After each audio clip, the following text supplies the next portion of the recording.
Untuk saudara-saudara muslimku, masihkah engkau memuja-muja gurunda kalian ini? Masihkah engkau akan meninggi-ninggikan bahkan mengatakan Zuma adalah seorang yang cerdas? Simak video ini sampai selesai dan silahkan murtad. Shalom sahabat Kalimatullah dimanapun berada. Apa kabar sahabat Kalimatullah semua? Saya berharap sahabat semua ada dalam keadaan sehat dan selalu di dalam pertolongan Tuhan kita Yesus Kristus. Terus dukung perkembangan channel ini dengan cara like, komen, dan subscribe.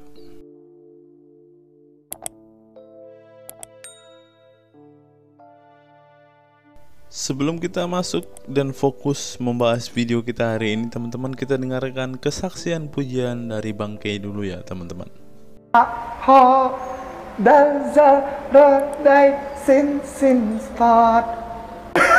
Kasih itu lemah lembut, sabar sederhana. Oh alangkah indahnya, oh alangkah eloknya, bila saudara seiman hidup dalam. Oh, langsung banyak yang nyambung. Saya ingatkan kembali kepada teman-teman Kristen bahwa sesungguhnya kitab suci ajaran agama Islam itu cuma satu, yaitu Al-Quran. Adapun hadis itu bukanlah kitab suci bagi umat Islam. Silakan kalau ada di sini yang menanyakan masalah hadis apa kitab suci, saya rasa semua umat Islam di sini akan menjawab bahwa hadis itu bukanlah kitab suci. Silakan tuh narasumber Bang Juma, mungkin begitu ya, atau Bang Irben, silakan kedua narasumber dulu. Kalau hadis itu bukan kitab suci, berarti Anda telah menolak Muhammad loh. Enggak, hadis itu bukan kitab suci, bukan berarti menolak Muhammad. Memang hadis bukan kitab suci. Kitab suci umat Islam. Anda tahu nggak? Anda tahu nggak? Ada hadis yang mengatakan siapa yang menolak sunahku, neraka jahanam tempat Aduh, arti kitab suci aja nggak paham nih orang. Begini Bang Duren, apapun yang Bang Duren sampaikan mengenai itu, yang jelasnya saya sudah sampaikan dan tegaskan bahwa kitab suci umat Islam itu cuma satu, yaitu Al-Quran. Untuk mengerti Al-Quran perlu hadis enggak? Pertama ya, kitab suci itu pasti Al-Quran. Kedua, kalau kita bicara hadis ini sering ada gap kayak gini, gapnya di sini. Jadi kalau kita bicara hadis, ya hadis itu dia ditempatkan di posisi kritikal, ada kritiknya, makanya ada hadis sahih, hasan, maudhu dan lain sebagainya. Sehingga kerap kali itu yang kadang dipermasalahkan itu adalah ketika saudara kita Kristian ini tidak tahu latar belakang itu semua, makanya kadang-kadang menjadi runyam. Itu mungkin maksudnya seperti itu yang disampaikan tadi. Jadi disepakati saja nih narasumbernya bagaimana, fokus apakah moralitas yang mau disepakati itu fokusnya Quran aja dengan close atau meluas di luar itu juga. Oke, kalau Anda nggak mau pakai hadis, bagaimana juga kalau tidak pakai tafsir? Setuju? Iya, di luar, intinya di luar Ya. daripada Mohon pakai tafsir, dan jangan pakai hadis ya. Ini kita sebelah. Sepakati aja dulu. Arti ini kan untuk cari kitab suci antar kitab suci. Itu aja ya. Jadi Alkitab dengan Al-Quran itu aja kita. Ya. biar nggak melebar gitu. Intinya untuk narasumber dan juga nanti partisipan, fokusnya ke kitab suci masing-masing. Ya, baik itu Alkitab maupun Al-Quran. Ya, membahas tentang moralitas. Itu aja ya. Begini. Enggak, dijelaskan dulu muslim itu kenapa nggak pakai hadis. Kenapa alasannya apa gitu, supaya kita tahu. Ini gini ya. Misalnya kalau kami pakai Barnabas, kalian pasti nggak terima. Loh, Barnabas kan kita kan nggak pakai Barnabas. Coba Kan Pak Alwan, coba teman-teman dengerin Pak Alwan. Allah menganggap hadis itu sebagai belajar sama. Coba dengerin Pak Alwan, tahu kita dengerin kenapa nggak mau pakai hadis, coba dengerin. Saya katakan, biar Alwan kalau ngomong ngasal kalau ngomong. Biar dengerin dulu. coba. Yang kresek-kresek, tolong headsetnya kresek-kresek, dengerin dulu yang kresek-kresek. Jadi coba begini ya, kita kan ingin perdebatan itu dia adil kan. Kalau misalnya antar kita sudah kalau mau di luar, Bentar, Pak Laskar di mute dulu, kresek-kresek suaranya. Waduh, Alwan gimana sih ini? saya tidak. Apa kita dengerin dulu teman-teman. Apa belajar kendalanya Pak Alwan? Kenapa nggak mau pakai hadis? Kita dengerin dulu. Saya tidak bilang tidak mau pakai hadis. Saya bilang begini, bikin kesepakatan perdebatan moralitas itu apakah antar kitab suci ya, atau di luar kitab suci. Sepakati aja dulu. Kalau di luar kitab suci, Gini Pak. ya, Jadi gini Pak Alwan, saya mau nanya, hadis itu kedudukan hadis itu bagaimana kalau di keinginan? Nggak, biar kita dengerin dulu Pak, jangan dipotong dulu Pak. Jadi waktu kan kebuang percuma kalau kita debat di sini. Maksud saya, lebih baik sudah fokus saja ke tema antara kitab suci dengan kitab suci. Jadi nggak usah nanya alasannya kenapa hadis nggak usah dipakai dan lain-lain. Tuh. Masuk. Kita sudah sepakat itu ya, udah sepakat itu. Sip, ayo gas. Langsung masalah kan? Jangan dipermasalahkan, langsung aja.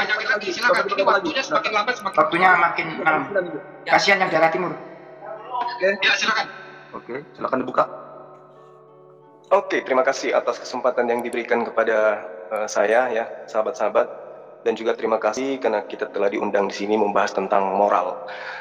Puji syukur kami sebagai umat Islam ya kepada Allah Subhanahu wa taala, dan juga salawat serta taslim pada junjungan kami Rasulullah Muhammad sallallahu alaihi wasallam. Jadi berbicara mengenai moral berarti kita berbicara mengenai hal yang terkait dengan kelakuan, akhlak atau kewajiban di dalam beragama.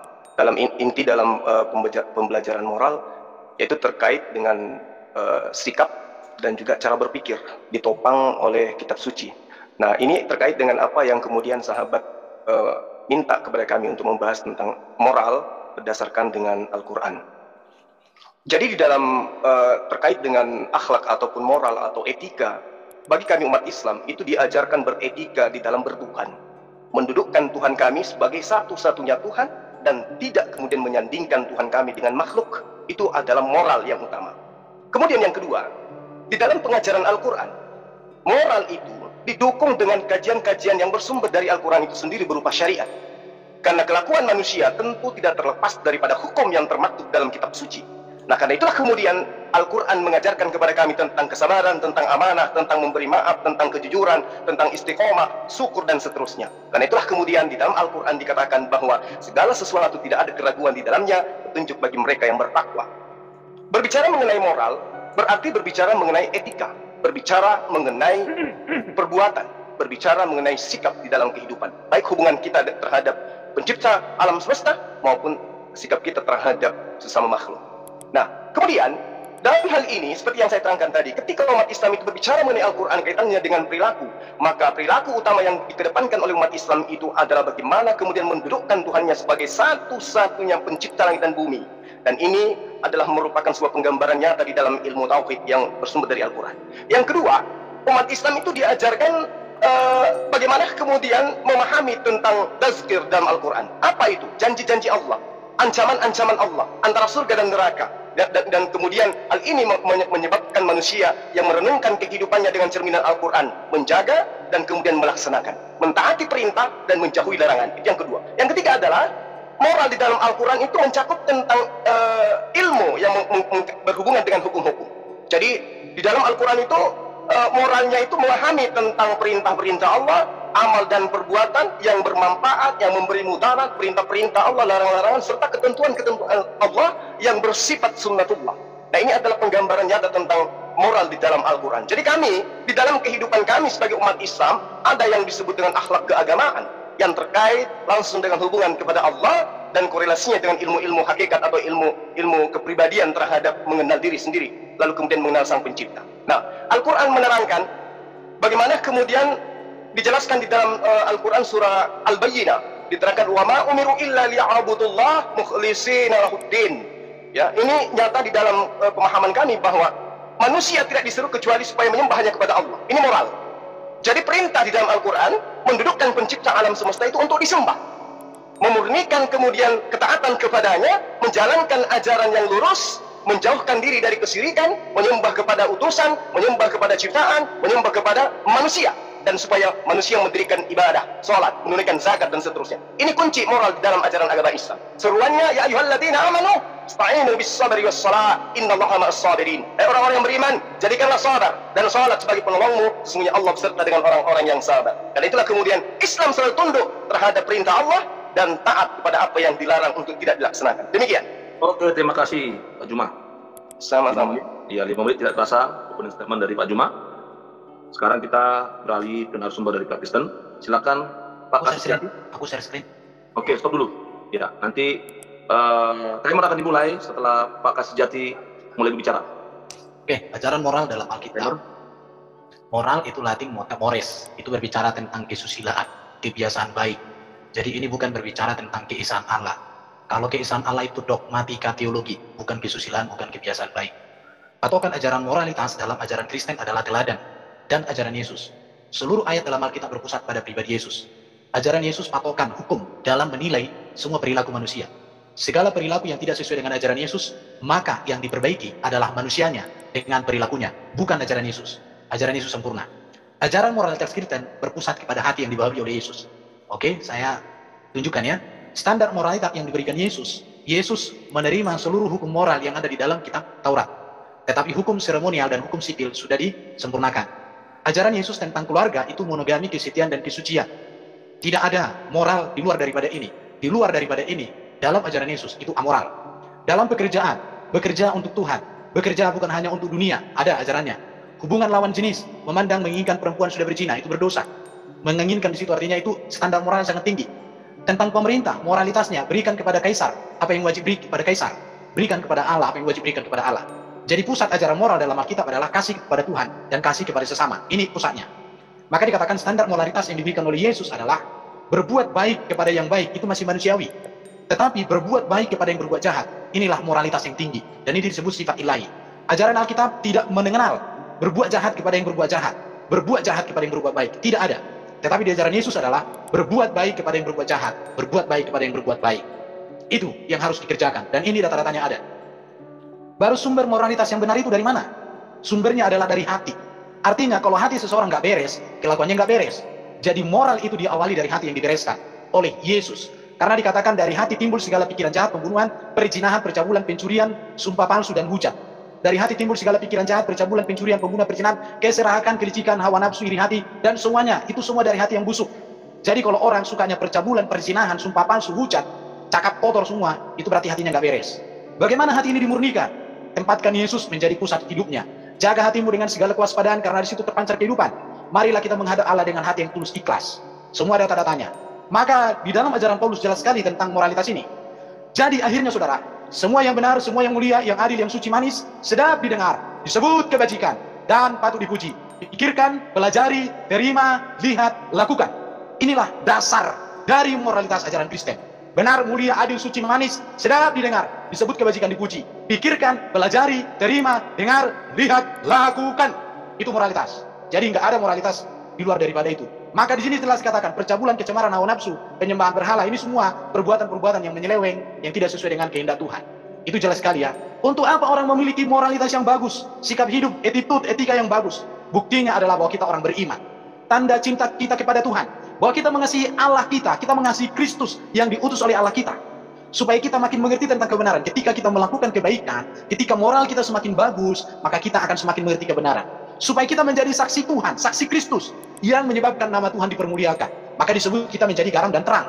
Menjaga persekutuan dengan Tuhan, menjaga persekutuan kita dengan sesama, mendekatkan diri kita dengan Tuhan. Baru juga moralitas Kristen itu memberikan damai sejahtera. Baru supaya Tuhan memakai kita menjadi berkat, menjadi alat Tuhan untuk menyaksikannya. Baru agar kita dapat tempat yang tinggi, memiliki mahkota, nanti diberikan Tuhan. Ini yang harus dipahami tentang moralitas. Jadi moralitas itu dari pengertiannya jelas sekali, ini sangat jelas. Itu tentang kesusilaan.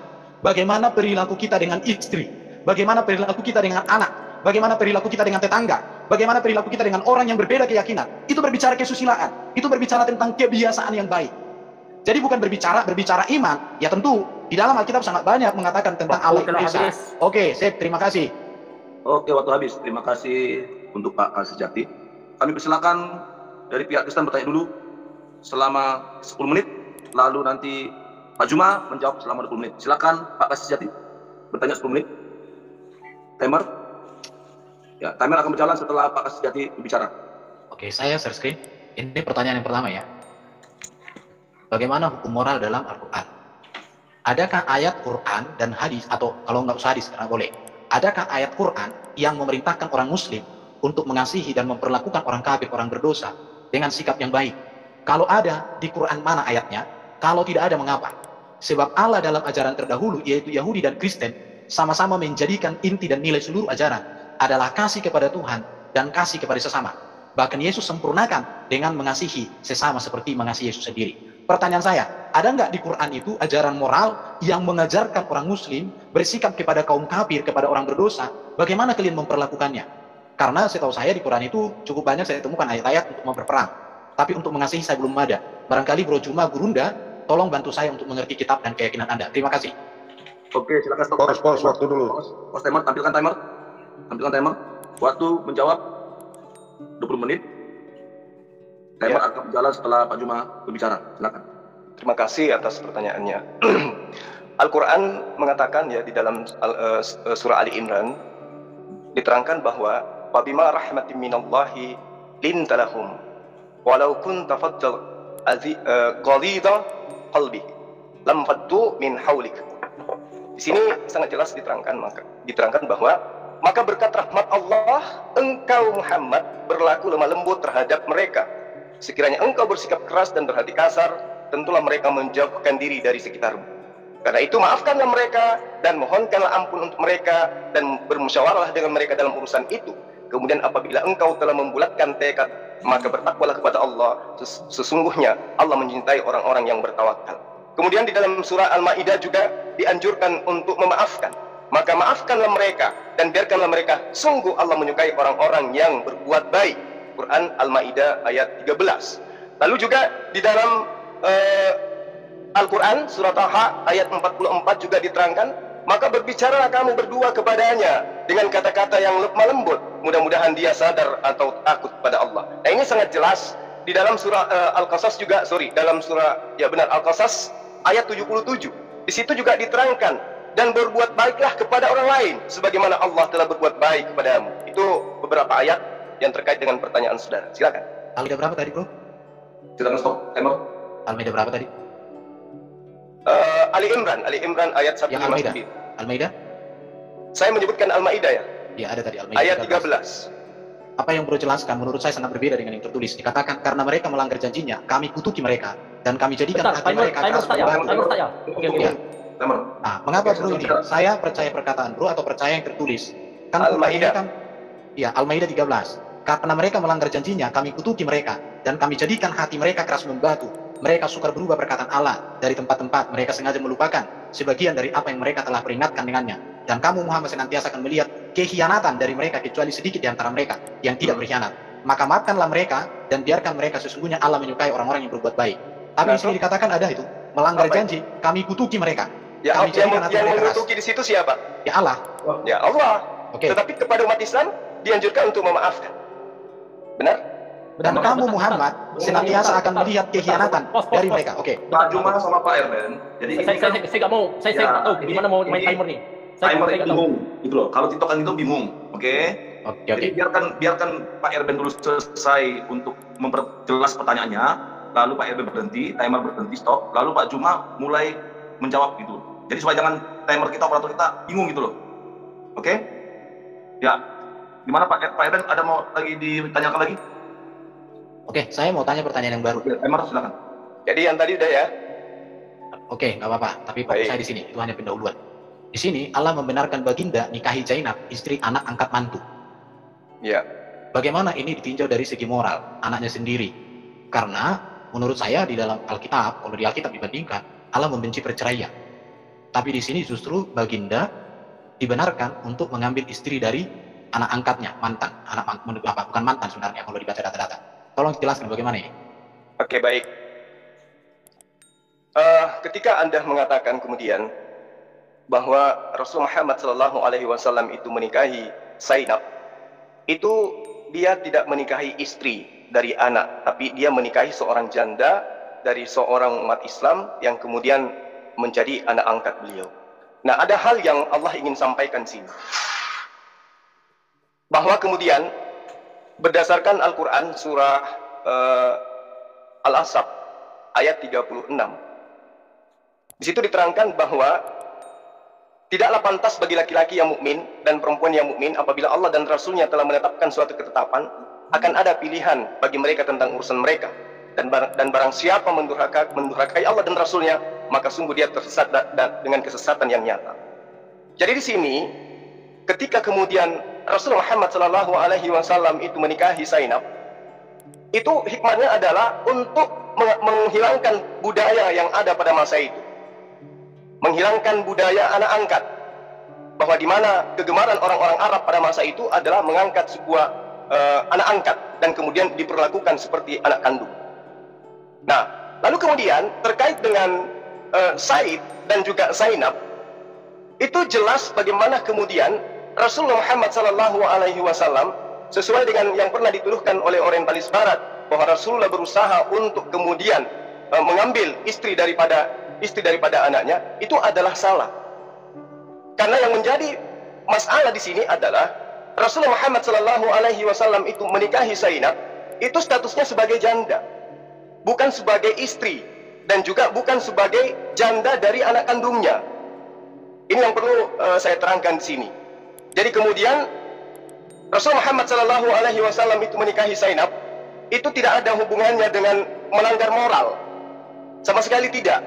Karena yang dinikahi beliau adalah istri, mantan istri dari orang yang bukan dari anak kandungnya sendiri. Dan itu yang ingin diajarkan kepada bangsa jahiliyah, bahwa anak angkat itu kedudukannya tidak sama dengan anak kandung. Begitu juga dengan istrinya, tidaklah menjadi menantu dalam arti kata yang sesungguhnya. Demikian. Ini perlu diperhatikan ya. Maka tak kala Zaid telah mengakhiri keperluan terhadap istrinya, menceraikannya, kami nikahkan kamu dengan dia. Pertanyaannya, apakah waktu itu sudah cerai? Apakah cerai karena memang diinginkan kemudian diizinkan? Maka dikatakan maka tak kala, maka ketika Zaid telah mengakhiri. Artinya sebelumnya belum diakhiri. Karena yang kubaca ketika itu datang si baginda ke rumah, dilihat sedang sesuatu, akhirnya tertarik. Jadi di sini saya jadi bertanya ya, bagaimana seorang baginda bisa, seharusnya kan kalau ada persoalan di antara anaknya ini, dia harus tolong lah kan. Itu menurut saya, bukan malah diapakan. Tapi kalau penjelasannya bro seperti itu, ya apalagi mau bilang, kami nikahkan kamu dengan dia Zainab, agar tidak ada keberatan bagi orang mukmin untuk menikahi istri-istri anak angkat mereka. Jadi ini menjadi patokan, tapi sebelumnya belum. Menurut saya, bagaimana Anda melihat ini? Sedangkan kalau di ajaran-ajaran sebelumnya, perceraian pun nggak boleh. Coba dulu bro ini. Maka tak kala Zaid telah mengakhiri keperluan terhadap istrinya. Maka ketika, artinya sebelumnya belum. Itu gimana itu? Silakan. Kami berjalan setelah Pak Juma berbicara.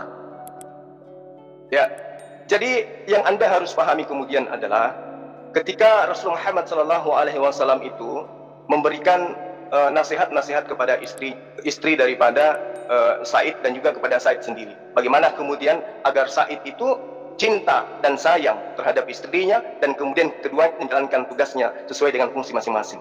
Nah, ketika saudara mengatakan bahwa mengakhiri, artinya mereka sudah cerai. Terus apa masalahnya di situ? Orang cerai berarti dia statusnya bukan lagi istri.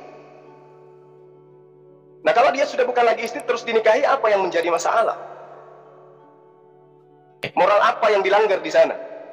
Ketika Anda ada seseorang yang kemudian menikahi wanita lajang yang tidak lagi menjadi istri daripada seorang laki-laki. Sudah? Ya, silakan. Anda menjelaskan itu sumbernya dari mana, bro? Ya. Sumber penjelasanmu dari mana? Ya silakan aja baca Al-Ahzab ayat 37. Tidak ada seperti itu kalimatnya saya lihat. Padahal Quran ini sempurna. Coba Anda tunjukkan data Anda. Ya ini. Dia mengatakan yang sebaliknya tadi. Ya ini aja lihat. Pause semua dulu. Pause. Saya kasih TikTok. Oke ini.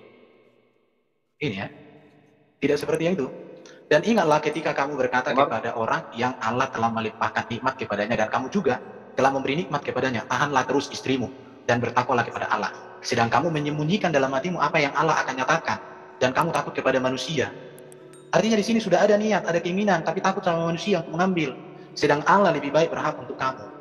Kalau saya, iya, tapi saya nggak bisa menafsirkan ya. Artinya di sini Allah menyetujui keinginan baginda itu, sehingga muncullah ini. Tapi nggak bisa lagi nanti pakai yang lain. Ya ini aja Quran ini, nanti asbabun nuzul juga nggak boleh dan lain sebagainya. Hadis juga nggak boleh. Gimana? Artinya bro, baca aja ini, nggak boleh diterangkan lagi. Karena ini kan sudah terang. Maka tak kala Zaid telah mengakhiri keperluan terhadap istrinya, menceraikannya. Jadi ceraikan dulu, kami nikahkan kamu dengan dia agar tidak ada keberatan. Jadi tujuannya agar tidak keberatan. Artinya ada orang yang keberatan.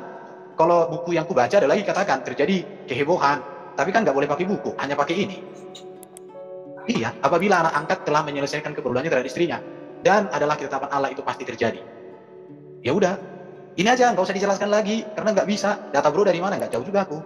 Karena nggak boleh lagi diterangkan kan? Karena kalian bilang tadi hanya Quran. Kalau pakai hadis nggak boleh. Asbabun nuzul juga nggak boleh. Ya sudah baca aja ini. Tapi kan emang.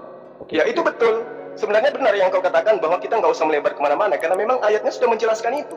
Kami kawinkan kamu dengan dia supaya tidak ada keberatan bagi orang-orang mukmin untuk mengawini istri-istri anak-anak angkat mereka apabila anak angkat itu telah menyelesaikan keperluannya daripada istri mereka atau menceraikan istrinya. Lalu kemudian ayat selanjutnya jelas diterangkan di situ, tidak ada suatu keberatan atas Nabi tentang apa yang telah ditetapkan Allah baginya. Allah telah menetapkan yang demikian sebagai sunnahnya pada nabi-nabi yang telah terlalu dahulu. Dan adalah ketetapan Allah itu suatu ketetapan yang pasti berlaku. Jadi apa yang Anda permasalahkan? Orang menikahi kemudian wanita yang sudah diceraikan oleh istrinya, dan kemudian Rasulullah Muhammad SAW memberikan contoh itu, sehingga orang-orang yang ada pada masa itu yang mau menikahi juga mantan istri dari anak angkatnya, ya silakan saja. Di mana hal itu sebelumnya itu adalah hal tabu bagi orang-orang jahiliyah Arab pada masa itu. Oke, itu tentang jahit ya. Tembak jalan? Ya. Ini nggak boleh nih kalau dengan Aisyah karena di hadis. Apa? Oke, ini ya anak mantu. Baru kemudian Allah membenarkan baginda nikahi wanita lebih dari 4 orang. Kemudian Allah benarkan baginda menceraikan istri dan akan dapat ganti yang lebih baik. Ini semua ada. Baru ada di sini juga tentang hukum menggauli budak. Budak juga boleh digauli, anak mantu juga boleh, bahkan istri boleh lebih dari 4. Berdasarkan data-data ini ya, ini baru bisa juga ceraikan istri diganti dengan yang lebih bagus. Ini bagaimana bro menjelaskan ini tentang moralitas? Aku jadi bertanya-tanya aja ya. Kalau ini nggak boleh karena ini bukan ini ya. Ini hadis, nggak boleh hadis. Ini nggak boleh juga hadis, ya. Oke, itu aja dulu. Gimana itu bro? Oke, silakan Pak Juma. Baik, terima kasih. Jadi ketika Anda kemudian mengambil dalil dalam Al-Quran mengatakan bahwa Rasulullah kemudian itu mengambil menikahi anak menantunya, Anda salah di situ ya. Tolong jangan dibangun paradigma berpikir yang akan meracuni otak Anda sendiri. Yang dinikahi itu adalah janda, dan dia adalah bekas istri dari seorang Said, bukan anak kandungnya, tapi anak angkatnya. Itu poinnya. Kemudian ketika Anda membawa menikah dari lebih dari 4, kemudian dibolehkan, dihalalkan menggauli budak dan seterusnya, Anda harus tahu bahwa satu-satunya Nabi menjadi pelopor bagi umat manusia yang menikahi istri sedikit itu hanya Rasulullah Muhammad SAW. Ya, itu yang perlu Anda pahami. Karena kenapa? Di dalam kitab Anda juga diterangkan bagaimana kemudian Musa, bagaimana kemudian Salomo, bagaimana kemudian Daud. Lebih dari apa yang Anda kira terhadap Rasulullah Muhammad SAW. Jadi yang terjadi pada diri Rasulullah Muhammad SAW itu adalah hal yang terjadi yang dimana di dalamnya itu ada hikmat. Bagaimana kemudian Rasulullah Muhammad SAW itu menikahi seorang wanita itu bukan tanpa dasar, dan dasarnya bukan karena syahwat. Kebanyakan di antara yang dinikahi itu adalah janda-janda tua. Untuk menolong mereka, untuk menyemangati mereka dalam menjalankan syariat agama Islam. Lalu kemudian Rasulullah Muhammad SAW itu menikahi wanita. Salah satu hikmahnya juga adalah menyatukan kabilah-kabilah Arab yang ada pada masa itu. Nah, ini yang harus Anda pahami, bahwa ketika Rasulullah Muhammad SAW itu menikah bukan tanpa alasan. Ada alasan syar'i yang kemudian berfungsi di dalam menjalankan misinya sebagai nabi bagi umat manusia. Itu hal yang terpenting. Kalau kemudian Anda berbicara mengenai moral, ya kedudukan beliau sebagai Rasulullah itu sudah memberikan cerminan yang sangat baik kepada manusia. Kalau hari ini kemudian Anda jadikan itu sebagai penolakan, itu adalah moral yang tidak baik. Silakan Anda buka lembaran-lembaran di dalam kitab Anda. Bagaimana kemudian dalil-dalil yang ada di dalamnya itu jauh lebih hebat, lebih dahsyat menceritakan tentang orang-orang terdahulu yang kemudian mereka anggap itu, saudara anggap itu sebagai orang-orang yang hebat dan orang yang diceritakan dalam kitab yang Anda anggap suci. Demikian. Silakan. Berarti bro setuju ya bahwa Allah yang menyuruh boleh kawin lebih dari 4 orang untuk baginda, boleh juga mengawini janda anak angkat, tapi walaupun di dalam beberapa data bukan janda ya, tapi masih anak aktif. Baru Anda juga setuju bahwa baginda itu boleh kawini budak juga, gitu? Ya. Oh iya udah. Jadi nggak masalah bro. Ya itulah keyakinannya bro. Saya berterima kasih untuk keyakinannya bro. Kalau keyakinan saya kan nggak seperti itu, karena Yesus sudah mengajarkan dengan standar yang sangat tinggi kudus. Itu aja. Mungkin saya pertanyaan ke berikut lah. Aku ada ini. Aku banyak bertanya ini. Namanya juga bertanya ya. Ini juga. Allah bolehkan bercerai dan memukul istri. Betulnya nih bro? Dan pukullah mereka katanya. Boleh memukul istri, betul itu? Memukul dalam arti kata apa ini? Ya ini jelaskanlah. Ya, ini di dalam ayat ini katakan menceraikan istri boleh, pukul istri juga boleh, bahkan mengasingkan istri, kurunglah mereka dalam rumah sampai mereka menemui ajalnya katanya. Bro setuju dengan ayat ini juga? Sikap terhadap seorang wanita. Ya, ayat berapa itu? Itu di Al-Baqarah 231, baru 434, baru 415. Oke, baik. Jadi gini, ketika Al-Quran kemudian mengatakan pukullah istrimu, ya, itu Anda harus pahami. Sederhananya gini, di ayat ini, baik dalam surah An-Nisa 34 yang tadi yang Anda maksud, memukul di situ adalah sebagai alternatif terakhir. Jadi menurut ayat itu, apabila sang istri durhaka, maka yang pertama harus dilakukan adalah menasihati. Namun jika dinasihati tidak mempan, ya, atau tidak ampuh, tetap saja durhaka, maka perintah selanjutnya itulah pisah tempat tidur mereka, seranjang, agar sang istri merasa bersalah atas tingkah laku durhakanya. Nah, jika keduanya ini tidak merubah sikap sang istri, tidak mempan juga, maka istri ini boleh dipukul di situ. Mengenai pukul, ini pukul yang dimaksud adalah pukulan ringan yang tidak sampai membuat benjol, tidak sampai orang ini luka dan seterusnya. Itu tidak, tetapi memukul dalam arti kata ya sama seperti orang yang memukul istrinya dengan bantal atau memukul istrinya dengan sarung atau kain. Itu yang dianjurkan di dalam ajaran agama Islam. Bro, itu menyampaikan itu tertulis di mana itu, bro, penjelasannya? Coba Anda baca aja, lihat dalam surah An-Nisa 34 itu. Soalnya nggak ada kuliah di situ pukul pakai bantal, bro. Iya. Bentar. Betul. Ini timer gimana? Di pause aja dulu. Silakan Bang Erben. Iya, aku tidak menemukan di dalam ayat itu pukul ringan. Bahkan di sini dikatakan diasingkan loh sampai menemui ajal. Ya saya nggak ngerti itu gimana itu mengasingkan sampai mati. Di mana itu tertera? Ayat apa? Coba terangkan kepada saya. Al-Quran surah? Saya tidak menerangkan, saya bertanya. Enggak, surah apa kok sampai Anda katakan seperti An-Nisa itu? 4:15. Coba share screen dulu. Oke, saya share screen ya. Coba share screen biar dibaca. Ini sampai ajal itu, jadi menurut saya lebih dari memukul itu. Itu tekanan psikologi tinggi, tapi ya kalau bro katakan itu hanya mukul pakai bantal atau mungkin dibukul. An-Nisa ayat berapa? Ini ada di layar. Saya pakai hati kecil, saya nggak bisa lihat. Sebut aja, Anda kan bisa membaca. An-Nisa 15. Berapa? An-Nisa 15. Kok ada ayat 400 An-Nisa gimana? 15. An-Nisa 15. Ya. Yang tadi Al-Baqarah ayat 231. Ya. Lalu jadi di sini. Oke, bentar ya, timer masih di pause ya kedua-duanya. Ya, jadi gini Pak Juma, ya. Saya akan bantu. Yang pertama tadi Al-Baqarah ayat 231. Oke. Ya. Yang kedua An-Nisa ayat 34. Ya. Oke. Yang ketiga An-Nisa ayat 15. Oke, silakan. Timer berjalan. Jadi gini, saya ambil aja satu data ya di dalam surah An-Nisa ayat 15 ini. Di situ diterangkan dan para perempuan yang melakukan perbuatan keji. Ini perbuatan keji loh. Paham ya perbuatan keji itu kayak mana ya? Di antara perempuan kamu, maksudnya istri-istri kamu. Hendaklah terhadap mereka ada 4 saksi di antara kamu. Jadi harus ada 4 saksi yang menyaksikan perbuatan keji ini baru kemudian didudukkan sebagai perkara keji. Apabila telah diberi kesaksian, maka kurunglah mereka perempuan itu di dalam rumah sampai mereka menemui ajalnya atau sampai Allah memberi jalan yang lain kepadanya. Nah, apa yang Anda permasalahkan di sini? Silakan. Yang keji itu apa itu yang keji? Nah, itu dia. Seperti berzina, ya, itu adalah perbuatan keji. Tapi kalau berzina di Muslim itu kan dirajam, bro. Nah, itu iya betul. Tapi kok diasingkan di situ?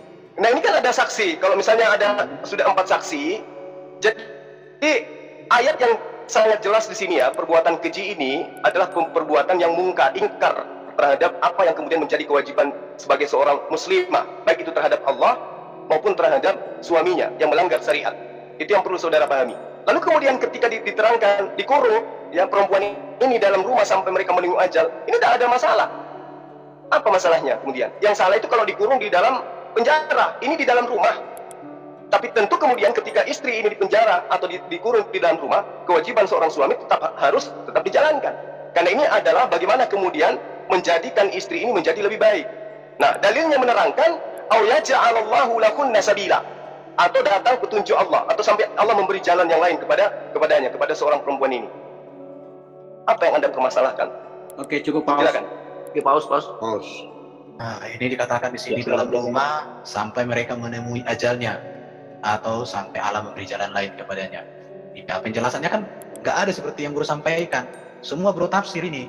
Jadi saya jadi bingung juga dialog dengan bro. Tafsir nggak boleh, tapi bro sendiri menafsir. Jadi ya, ini pemahaman saya terhadap Quran. Saya menafsirkan karena memang tafsirnya saya begitu. Oh. Nah, sekarang Anda berarti ya. Tafsir-tafsir para ulama itu nggak dipakai. Yang dipakai tafsir Juma gitu. Ya, ini justru tafsir Al-Quran ini yang saya terangkan kepada Anda. Tapi tadi nggak boleh pakai tafsir, nggak boleh pakai hadis. Sekarang ya, kalau Anda nggak boleh, karena Anda tidak pernah belajar tafsir, kan begitu. Oh, gawat ini kalau kayak gini. Ya udah, nggak apa-apa lah. Anda pernah belajar tafsir? Timer cuma? Ya, tafsir nggak boleh dipakai. Tafsir jualan ikan di pasar gitu. Oke, jadi berarti tafsir itu adalah tafsir Juma gitu ya. Karena tafsir ulama nggak boleh dipakai kan gitu. Dalam timer, Bang. Oke, terserah. Boleh saya ini terkait dulu moderator? Iya. ini kan tadi tidak membahas tafsir, tadi Bang Juma cuma membaca sesuai yang tertulis. Saya rasa begitu ya Bang Juma, tidak ada menafsirkan, cuma memberikan pemahaman sesuai yang Bang Juma mengerti. Silakan. Ini bro tertulis di sini dalam rumah sampai mereka menemui ajal loh. Ya tapi nggak apa-apa, itu sudah data kan, artinya boleh menceraikan istri, boleh memukul istri, boleh juga mengurung istri sampai ajalnya. Ya itu datanya, saya nggak usah tafsir. Oke, itu tertulis, itu aja aku pastikan. Untuk menengahi ini, tolong ditampilkan dulu sekali lagi di layar tadi, Anissa ayat. Ini Pak Sejati, kita tampilkan di share screen dulu yang tadi. Iya, ini aku hanya baca aja deh. Saya kan nggak boleh menafsir. Ya, Anissa ayat 34. Aja ya, saya share screen ya. Bisakah saya share screen kan? Saya bantu share screen ayat Al-Quran. Oke. Ini ada ayatnya, ini sudah saya copy dari Quran kok. Anissa ayat 34 sama Anissa 15. Coba tampilkan dari Quran. Anissa 34. Anissa 15 dulu ya. Silakan Bang Juma dijelaskan ini, karena saya tadi menyimak Bang Juma memang menjelaskan sesuai dengan yang tertulis, bukan yang tertafsir. Silakan Bang. Ini sama dengan dalil yang ada di dalam surah An-Nisa ayat 34 tadi kan. Saya jelaskan bahwa ini penekanan Al-Quran terkait dengan moral wanita berzina, itu seperti itu kedudukannya. Tidak sama seperti kitab agama lain, perempuan justru memanggil laki-laki untuk berzina sampai pagi ketika suaminya di dalam perjalanan. Kalau di Al-Quran jelas ini wanita dikurung sampai dia meninggal di dalam rumah. Saking tidak bolehnya berzina itu, terus apa yang dipermasalahkan tentang moral terhadap Al-Quran ini? Justru ini pelarangan untuk melakukan persinahan. Oke, kita bisa dapat. Oke, jadi kalau dalam surah An-Nisa ayat 34 di situ memang ada kata pukula. Tetapi kemudian diterangkan pukulan di sini itu bukan pukulan seperti memukul maling, tetapi ini dipukul dengan lembut, tidak keras. Ya. Dipukul dengan lembut, tidak keras, setelah diberi peringatan, setelah dinasehatin, kemudian dia tetap saja melakukan hal yang merupakan pelanggaran terhadap syariat Islam, maka wanita, laki-laki sebagai pemimpin itu bisa melakukan pemukulan dalam arti kata, bukan dipukul dalam perspektif pemikiran kita. Ya itu saya kira cukup jawaban saya. Oke, silakan Pak Sejati, ada lagi yang mau ditanyakan penekanannya? Ya jawabannya kan udah seperti itu, cuman aku mau tanya ini sebenarnya, cuma nggak dibolehin ini. Silakan aja, siapa bisa dijawab. Tanyakan aja. Ini bentar ya. Ini pernikahan Baginda dengan Aisyah ini gimana? Tapi di hadis. Timernya jalan atau gimana? Ini Aisyah itu menikahi saat ia berumur 6 tahun dan ia digauli saat berumur 9 tahun dan Aisyah hidup bersama beliau selama 9 tahun. Ini hadisnya ya. Bahkan Aisyah masih main boneka ketika diantar ke kamar itu Baginda, ya. Tapi bagaimana itu? Aku nggak ngerti. Oke, time berjalan ketika Pak Juma berbicara. Ya. Baik. Jadi ini sudah sering saya jawab ya tentang hal ini ya. Bagaimana kemudian tuduhan orang-orang bahwa Rasulullah Muhammad SAW itu menikahi Siti Aisyah pada usia 6 tahun. Berarti beliau dinikahi tahun 613 Masehi. Padahal kalau menurut hadits yang juga menjadi rujukan bahwa di dalam At-Tabari semua keempat anak Abu Bakar itu lahir pada zaman jahiliyah, yaitu sebelum tahun 610. Jadi kalau Aisyah radhiyallahu anhu itu dinikahkan sebelum 620 Masehi, maka beliau dinikahkan pada umur di atas 10 tahun. Ini sebenarnya sederhana, cuman ya itu dia. Orang-orang tidak belajar. Padahal kalau kita melihat bagaimana kemudian kualitas hadis, lalu bagaimana kemudian kronologis daripada perjalanan sejarah Rasulullah Muhammad SAW, itu sangat nyata kok. Pra-Islam itu zaman jahiliyah tahun 610 Masehi. Kemudian permulaan wahyu turun itu 610 Masehi tepatnya. Nah, Abu Bakar masuk Islam tahun berapa? 610 Masehi juga. Sementara Rasulullah Muhammad SAW menyiarkan Islam secara terbuka itu tahun 613. Lalu kemudian beliau hijrah di tahun 615, 2 tahun setelahnya. Lalu 1 tahun kemudian Umar bin Khattab masuk Islam. Lalu 620 Aisyah itu kemudian dinikahkan. Nah, 622 hijrah ke Madinah. 623 atau 624 Aisyah berumah tangga, beristri dengan Rasulullah Muhammad SAW. Jadi usianya berapa? Coba dihitung sendiri. Di atas 10, di atas 14 tahun malah. Ya, karena artinya gini ya, Baginda Muhammad bercerai, Allah izinkan. Baginda Muhammad nambah istri, Allah izinkan. Baginda Muhammad dengan budaknya pun atau dengan apapun Allah izinkan. Ya berarti karena seperti itu Allahnya Bro Juma, ya saya harus menghargai, itulah Allahmu. Tapi Allahku nggak seperti itu aja bedanya. Itu ya yang mau saya tegaskan. Jadi yang mau saya tanya lagi, ada sebenarnya banyak di pertanyaan-pertanyaan. Stop dulu waktunya. Stop dulu, pause. Ya. Ini supaya tidak mengganggu ya. Waktu jalan? Nah ini. Oke, Dikatakan setan menyesatkan, Allah juga menyesatkan. Bagaimana ini bro? Oke, diperjelas saja pertanyaannya sampai selesai. Nggak apa-apa, kita kasih toleransi waktu lebih karena 3 cukup lagi waktunya kayaknya. Kalau Silakan. Allah menyesatkan itu, moralitasnya itu seperti apa kira-kira? Karena aku kaget juga ketika baca ini, Allah kok bisa menyesatkan, setan menyesatkan, kok agak mirip sifatnya pikir gitu. Jadi silakan terangkan, Bro Juma, silakan. Oke, bisa tunjukkan dalil. Tampilin. Sudah ada share screen. Saya share ayatnya. Ayat berapa saya pernah ini? Mau share screen? Allah menyesatkan iblis itu 15:39. Surah 15 ayat 39. Oke. Allah menyesatkan siapa yang dikehendakinya 16:93.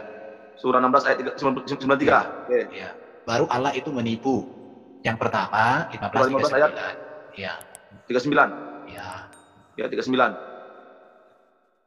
39. Oke. Saya bacakan ya terjemahannya. Ya. Iblis berkata, "Ya Tuhanku, oleh sebab Engkau telah memutuskan bahwa aku sesat, pasti aku akan menjadikan mereka memandang baik perbuatan maksiat di muka bumi, dan pasti aku akan menyesatkan mereka semuanya." Silakan Kandah dijelaskan. Ya, iblis menyesatkan, tapi di ayat lain dikatakan Allah juga menyesatkan. Gimana itu? Jadi saya pertegas dulu ya, saya perjelas. Baru ini maksudnya kasih sejati di sini, Bang Kasih Sejati, bahwa di sini Allah telah menyesatkan iblis begitu ya. Penunggang kuda yang menjawab bukan Pak Penunggang kuda. Saya cuma yang menjawab itu Pak Juma gitu loh. Betul. Saya cuma menjelaskan pertanyaannya. Langsung yang menjawabnya, yang berhak menjawabnya. Iya, betul. Bukan saya menjawab, cuma saya memperjelas pertanyaannya biar tidak diulang. Maksudnya mungkin pertanyaannya di sini bahwa di ayat ini Allah menyesatkan iblis begitu ya maksudnya, Bang Kasih Sejati. Yang pertama itu kan di sini, dan setan itu menyesatkan. Tapi setan itu menyesatkan karena disesatkan. Yang menyesatkan setan itu ya Allah menyesatkan. Oh iya ya, silakan. Jadi di sini Allah menyesatkan, yang disesatkan menyesatkan. Jadi sesat. Oke, baik. Jadi data yang saudara bawa itu bukan satu-satunya data yang ada di dalam Al-Quran. Tetapi di dalam Al-Quran itu sangat jelas kemudian bagaimana Allah itu menganjurkan manusia itu berbuat baik. Ya, Allah memberikan petunjuk, Allah memberikan jalan, Allah memberikan hukum-hukum. Tapi mereka tetap aja ingkar terhadap apa yang mereka anggap benar. Al-Quran menerangkan itu. Bagaimana surah Al-Maidah 51, ya, bagaimana tidak berbuat zalim akan mendatangkan petunjuk Allah. Allah membuka pintu taubat. Itu diterangkan di dalam ayat-ayat suci Al-Quran. Contoh misalnya, sederhana saja. Adam diberi pilihan. Anda mau melakukan ketaatan, silakan taat. Anda mau melakukan ingkar, silakan ingkar. Nah, terkait dengan apa yang Anda katakan bahwa Allah menyesatkan, di situ diterangkan juga di dalam surah Al-Baqarah ayat 16 bahwa tidak ada yang disesatkan oleh Allah kecuali orang-orang yang fasik. Orang-orang yang fasik ini siapa? Orang-orang yang telah datang kebenaran kepada mereka ditolak. Itu yang disesatkan karena mereka yang tidak mau. Sudah dikasih jalan, sudah dikasih solusi, tapi tetap saja mereka membangkang. Itu yang diterangkan di dalam Al-Quran. Nah, kalau ayat-ayat kayak begini, perintah menyesatkan dari Tuhan, di dalam kitab Anda itu jauh lebih banyak. Tapi nantilah giliran Anda. Sekira begitu. Ini kan tentang moralitas. Baginda dan Kirfa. Ini seorang pemimpin Arab. Tolong jalankan. Bentar. Saya mau jalannya. Saya berjalan. Oke. Zaid disuruh untuk membunuh Kirfa. Dia mengikat kedua kakinya dengan tali dan mengikat tali-tali pada 2 unta. Dia lalu memacu unta-unta ke 2 arah yang berlawanan sehingga membelah tubuh Kirfa menjadi 2. Ini bagaimana bro ini dikaitkan dengan moralitas? Waktu habis. Ya itu aja. Silakan. Ya, waktu habis untuk pertanyaan. Iya. Jadi apa yang kemudian Anda tuduhkan itu tadi dalam hadis apa itu ya? Riwayatnya bisa ditunjukkan? Di paus. Silakan. Ya, layak kasih. Ini ada ini Ibnu Katsir, baru Ibnu Abrabi.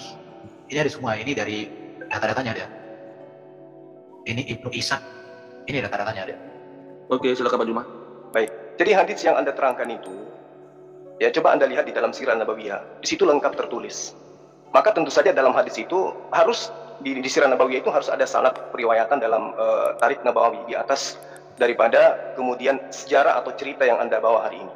Nah, kalau kita memeriksa sanad periwayatan atau asli atau kesahihan daripada hadis ini, di dalam Sirah Ibnu Hisham ditelusuri bahwa kisah pertempuran yang Anda ceritakan, bagaimana kemudian Ummi Kirfa itu diriwayatkan oleh Muhammad Umar bin Al-Waqti, itu menurut para ulama, khususnya Ibnu Jauziyah, itu tertuduh sebagai pemalsu dari ulama hadis. Ya, mereka dituduh sebagai pemalsu dari ulama hadis itu sendiri. Dan dalam kisahnya tidak disebutkan dalam Al-Bidayah atau Nihaya Ibnu Katsir bahwa Di situ jelas tidak dinyatakan bahwa sesuatu disebutkan oleh Ibnu Hisham dalam Sirah Nabawiyah dalam periwayatan cerita tersebut seperti yang Anda ceritakan. Itu tidak ditemukan cerita itu. Itu tidak ada. Jadi Ibnu Jauzi menganggap bahwa di situ tidak sah dijadikan sebagai dalil. Oke. Itu jelas itu di dalam kitab yang kami jadikan sebagai panduan di dalam belajar tentang Tarikatul Islam. Sirah Nabawiyah tidak habis. Sesi pertama battle telah berakhir, kita masuk dari termin yang kedua battle. 10 menit dari pihak Islam yaitu Pak Juma bertanya, 20 menit dari pihak Kristen yaitu Pak Kasijati menjawab. Silakan Pak Juma bertanya selama 10 menit, waktu akan berjalan setelah Pak Juma berbicara. Baik, terima kasih. Ya, ini berbicara mengenai moral. Dan kitab yang Anda imani itu juga adalah kitab yang Anda sebut dengan Perjanjian Lama. Di dalam Kejadian 19, jelas di situ diterangkan ada 2 orang wanita, adik-beradik, adik kakak ya, itu boleh dikatakan memperkosa bapak kandungnya sendiri. Moral apa yang ingin Anda utarakan di sini? Silakan. Baik. Alkitab ini menuliskan moral orang yang buruk dan moral orang yang baik. Yang baik untuk diteladani, yang buruk untuk dihindari. Peristiwa Lot itu adalah peristiwa yang buruk.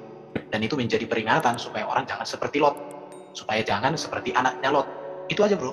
Jadi Alkitab bukan berarti kita jadi seperti Lot. Enggak ada itu. Itu dinyatakan buruk. Maka di Alkitab itu ditunjukkan yang buruk dan yang baik. Oke, itu aja. Boleh Anda tunjukkan dalilnya di mana bahwa apa yang dicontohkan oleh Lut ini bersama kedua anaknya itu adalah contoh yang buruk? Silakan. Nah, saya jelaskan secara ringkas. Sodom dan Gomora akan dimusnahkan, Lot diselamatkan. Mengapa? Karena Lot itu dipandang Allah sebagai orang benar, bahkan Abraham berdoa untuk mereka itu ya. Tetapi karena tidak ada yang benar, akhirnya mereka mau diselamatkan, disuruh mereka pergi ke satu tempat. Tapi mereka tidak mau, akhirnya mereka pergi ke satu tempat.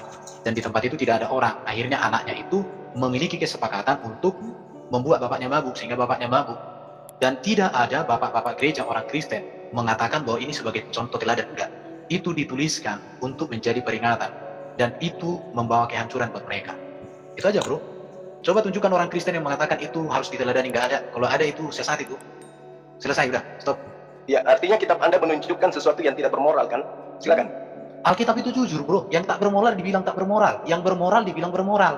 Kami nggak pernah mengatakan yang tak bermoral itu paling mulia, enggak. Kalau tak bermoral, kami bilang tak bermoral itu. Jadi semua kelakuan yang buruk itu dituliskan supaya menjadi peringatan, jangan buruk. Kalau bro mau menyanjung orang yang dipandang orang buruk tapi mulia, itu urusan bro. Tapi kalau di dalam Alkitab, yang buruk dituliskan, yang baik dituliskan. Karena di dunia ini kan ada yang baik dan yang buruk. Supaya kita memilih. Maka dikatakan oleh Tuhan, kepadamu kuperadakan pada hari ini kehidupan dan kematian. Pilihlah kehidupan supaya kamu hidup. Jadi hidup dan mati itu ada bro di sini, kehidupan dan kematian itu. Udah itu aja. Ya, berbicara mengenai moral, kitab Anda terlalu banyak kemudian memberikan ya pengajaran dan pelajaran gitu. Di dalam Amsal 5 pasal 19 sampai pasal 20 itu nyata di sana bagaimana kemudian menceritakan tentang buah dada atau payudara perempuan lajang pelacur sebagai sumber pemuas nafsu syahwat dipegang-pegang oleh seorang pemuda. Ini moralnya menurut Anda baik atau tidak? Amsal berapa? Paus. Amsal apa? Amsal 5. Amsal 5 ayat? Ayat 19 ayat 20. 19-20. Amsal 5 nomor ya. 20. Amsal pasal 5, di sini kan nasihat mengenai perzinahan, bahwa perzinahan itu dosa. Bukan berarti perzinahan itu baik. Tetapi kehidupan orang berzina itu digambarkan di sini. Karena bibir perempuan jalang menitiskan tetesan madu, tetapi kemudian ia pahit, kakinya turun menuju maut, ia tidak menempuh jalan kehidupan. Ini nasihat. Artinya kalau orang ikut tentang perzinahan itu kan artinya gini, kawin dengan yang bukan istrinya, atau istrinya lebih dari satu, itu perzinahan di dalam konteks Kristen. Jadi ini nasihat supaya nggak berzina bro. Jadi kalau bro hanya baca ayat 19 ya repot. Tapi baca konteksnya, ini nasihat tentang perzinahan supaya orang tidak berzina. Berzina itu bisa menduakan Tuhan, bisa juga menduakan istri, atau bisa juga nikah sebelum kawin. Nah, di situ itu aja bro. Ya, silakan. Ini berbicara mengenai kitab yang Anda anggap suci, dan ini terkait di dalam data-data yang ada dalam kitab Anda. Kalau kemudian Anda mengatakan ini persinahan, ini tidak boleh, ya itu urusan belakangan. Yang terpenting adalah muncul di dalam kitab Anda ayat-ayat seperti ini. Amsal 7 pasal 16 sampai pasal 19. Di sini diceritakan seorang istri berhubungan seks semalaman dengan seorang pria lain karena suaminya dalam perjalanan. Betul ada ayat begini dalam kitab Anda kan? Moral apa yang ingin diajarkan seperti ini? Silakan. Amsal berapa tadi? Amsal 7 ayat 16 sampai 19. Marilah kita memuaskan berahi hingga pagi hari bersama-sama menikmati asmara karena suamiku tidak di rumah, ia sedang dalam perjalanan. Oke, silakan. Ya. Kalau dibaca dari ayat 1, hai anakku, berpeganglah pada perkataanku dan simpanglah perintahku dalam hatimu. Berpeganglah pada perintahku dan kau akan hidup. Tetapi kalau orang tidak berpegang pada perintah Tuhan, maka dia akan tergoda dengan perilaku yang seperti ini. Karena suamiku tidak di rumah sedang, akan tergoda orang. Jadi di sini perlu kita memiliki hikmat supaya tidak tergoda dengan rayuan-rayuan. Itu maksudnya di sini. Bukan berarti kita rayu-rayu. Jadi ini berbicara tentang ada godaan. Supaya kita tidak tergoda, maka kita harus memiliki hikmat. Jadi begini bro ya, baca Alkitab itu harus utuh, nggak seperti bro. Kalau Quran kan satu ayat 1, ayat 2, ayat 3, satu topik. 3, 4, 5, 6, beda topik. Atau ayat 1 ini. Nggak, Alkitab nggak seperti itu. Iya. Jadi di sini ya, lalu dipegangnya orang teruna itu. Wah. Ini ayat 13. Jadi masalahnya di sini butuh kepekaan membaca, menganalisa data. Sehingga ini bukan berarti bahwa ini kebenaran yang harus dimaksud gini. Bukan berarti ini berbicara tentang kalau orang tidak memiliki hikmat yang benar, dia akan tergoda, dia akan masuk dalam rayuan-rayuan maut. Itu bro, udah sesederhana itu. Iya, silakan Anda dengan dalil Anda, ya, saya dengan data yang ada di kitab Anda. Di dalam Hakim-Hakim 19 pasal 24, ayat ini menceritakan tentang seorang bapak, seorang suami yang menyerahkan istri dan anak gadisnya untuk diperkosa orang lain. Ini moral apa yang mau disampaikan Hakim-Hakim 19:24 ini? Silakan. Ya, jalan Temer, Pak Kasejati bicara. Oke. Kalau dibaca tentang ini perbuatan noda di Gibea, ini noda. Jadi ini sebuah kejahatan yang terjadi. Mertuanya ayah perempuan muda itu tidak membiarkan dia pergi sehingga ia tidak tinggal. Ini kalau dibaca semuanya jelas sekali kok sebenarnya. Jadi bukan berarti ini perilaku yang harus dicontoh. Mengapa terjadi ini, perbuatan ini? Karena pada waktu itu memang terjadi kebobrokan. Ada satu perbuatan yang sangat keji pada waktu itu. Jadi ini tidak pernah mengatakan bahwa perilaku ini menjadi teladan, bukan. Mengapa perilaku ini terjadi? Karena ada satu persoalan moral yang sangat buruk. Jadi kalau orang sudah berpersoalan yang moralnya buruk, maka perlu untuk penanganan dan pelayanan khusus. Seperti itu bro. Jadi bukan untuk dicontoh ini. Mengapa peristiwa ini terjadi? Ada persoalan bahwa waktu itu bangsa itu sedang terpuruk, sedang hancur. Itu aja. Timer pause ya? Iya. Ini kan, oke sebentar. Ini kisah. Maka di ayat 1 dikatakan, terjadilah pada zaman itu. Ini ayat 1. Ketika ada raja di Israel bahwa di balik pegunungan Efraim ada seorang Lewi tinggal. Jadi ini kisah yang sudah terjadi. Kisah itu terjadi, maka dikatakan Roma 15:14, sebab segala sesuatu yang tertulis dahulu telah ditulis untuk menjadi pelajaran bagi kita, supaya kita berpegang teguh pada pengharapan oleh ketekunan dan penghiburan dari kitab suci. Jadi apa yang tertulis itu bukan berarti jadi kita ikuti, bukan begitu. Ini kisah yang sudah terjadi sebagai pelajaran, supaya orang bisa mengambil hikmah, supaya orang tidak mengulangi sejarah yang buruk yang terjadi. Itu aja. Oke, paus. Udah. Silakan Pak Juma. Oke, tapi faktanya di luar sana banyak yang mengambil ini sebagai contoh pelajaran. Oke, di dalam ayat 31 pasal 10 ya, ini menceritakan seorang suami menyuruh istrinya untuk berhubungan seks dengan pria lain. Moral apa yang ingin disampaikan kitab Anda dengan menyertakan data-data seperti ini? Silakan. Stop. Ayat berapa tadi? Ayat 31 pasal 10, maka biarlah istriku menggiling bagi orang lain, dan biarlah orang lain meniduri istriku. Ya, ayat 31 ayat 10. Ayat 10. Ya, silakan Pak Kasejati. Oke ya, kalau kita lihat ini kan Ayub ini kan kitab syair ya. Sekali lagi Ayub mengaku tidak bersalah. Aku telah menetapkan syarat bagi mataku, masakan aku memperhatikan anak darah. Karena bagian apakah yang ditentukan Allah dari atas, milik pusaka apakah yang ditetapkan. Ini berbicara tentang apa? Ayub di dalam menyampaikan semua keluh kesahnya ya, mengaku tidak bersalah di hadapan Tuhan. Jadi kalau mau baca ini semuanya harus perhatikan. Jika hatiku tertarik kepada perempuan dan aku menghadang pintu sesamaku, maka biarlah istriku menggiling bagi orang lain. Ayat 9 jangan dilupakan, jika hatiku tertarik pada perempuan. Artinya Ayub itu nggak pernah tertarik kepada perempuan. Justru itu. Jadi kalau ayat 10 dilepaskan dari ayat 9, maka terjadi kesesatan. Tapi kalau ayat 9 dibaca, lihat ini ya. Jika hatiku tertarik pada perempuan dan aku menghadang pintu sesamaku, maka biarlah. Jadi Ayub mengatakan aku tidak bersalah, aku nggak pernah menyeleweng. Itu yang mau disampaikan Ayub di sini. Jadi di sini bro cuma teliti membaca, itu aja. Oke, itu silakan Anda berdalil ya. Saya juga mengajukan dalil karena ini tertulis dalam kitab Anda.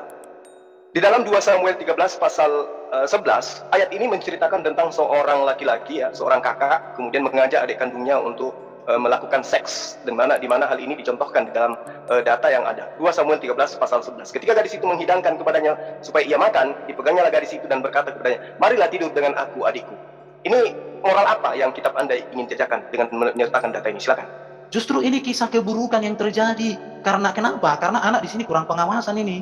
Bahkan si Amnon ini kan merencanakan disuruh orang keluar dari rumahnya supaya dia bisa bermain dengan adiknya itu. Ini kejahatan.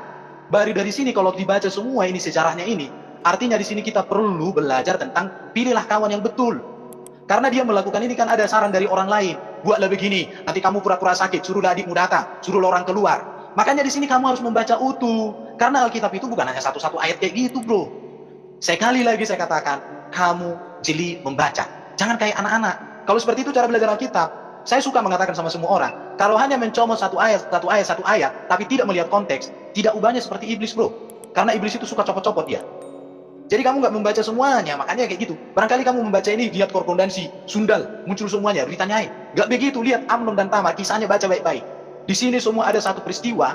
Kalau ini dibahas, bro, dikokbahkan, artinya di sini peran orang tua harus ada supaya tidak terjadi ini. Dan seorang anak itu juga harus bisa memilih kawan dan lain sebagainya. Oke, itu aja. Jadi kamu nggak membaca semuanya, makanya ya kayak gitu. Udah. Oke, ya. Silakan ditanggapi. Oke, konon kitab Anda itu dituliskan kurang lebih 1700 tahun. Bagaimana mungkin kemudian ya Tuhan menghabiskan waktunya hanya untuk memenuhi hasrat dengan memuliakan firman atau wahyu ke dalam sebuah buku yang merupakan koleksi cerita-cerita erotis, kumpulan ayat-ayat tentang seks dunia dengan penuh kompleksitas dengan kekacauan. Ini yang dipertanyakan di sini, kita berbicara mengenai moral. Jadi kalau kemudian Anda berkata bahwa itu dulu dan sekarang tidak lagi, ini fakta tertulis dalam kitab Anda, dan kita temanya adalah bagaimana kitab Anda dan kitab saya bercerita tentang moral. Nah, sekarang yang ingin saya tanyakan kepada Anda, pelajaran hikmat apa yang kemudian yang berbias kepada kehidupan Kristen setelah menemukan data-data di dalam kehidupan mereka, di dalam kitab-kitab mereka, dan nyata dalam kehidupan mereka kita lihat bagaimana kemudian penyakit-penyakit kelamin itu bersumber dari negara-negara yang mayoritas beragama yang memegang kitab ini sebagai kitab suci. Silakan. Saya mau tegaskan sama Bro Jumba, patokan etika dan moral tentang keluarga dan perkawinan ajaran Yesus. Di luar daripada itu adalah dosa, salah. Jadi istri lebih dari satu itu dosa. Berzina itu bagi Kristen, ajaran Yesus. Itu yang saya sampaikan di awal tadi. Di dalam Alkitab ini, Alkitab itu bukan didikte dari surga, bro. Tapi Alkitab ini tulisan para rasul tentang karya Allah, tentang kehidupan manusia yang pernah terjadi dalam sejarah. Supaya semua kisah sejarah ini menjadi sebuah pembelajaran kepada generasi berikutnya. Indonesia punya sejarah, bro. Sejarah itu semua ditulis, jujur. Negara-negara yang maju itu jujur dengan sejarah. Tapi negara-negara yang tinggalan itu tidak jujur dengan sejarah. Bahkan diubah sejarah. Alkitab ini jujur dengan sejarah. Tetapi dari sejarah itu orang belajar. Yang baik untuk diikuti, yang buruk untuk tidak diulangi.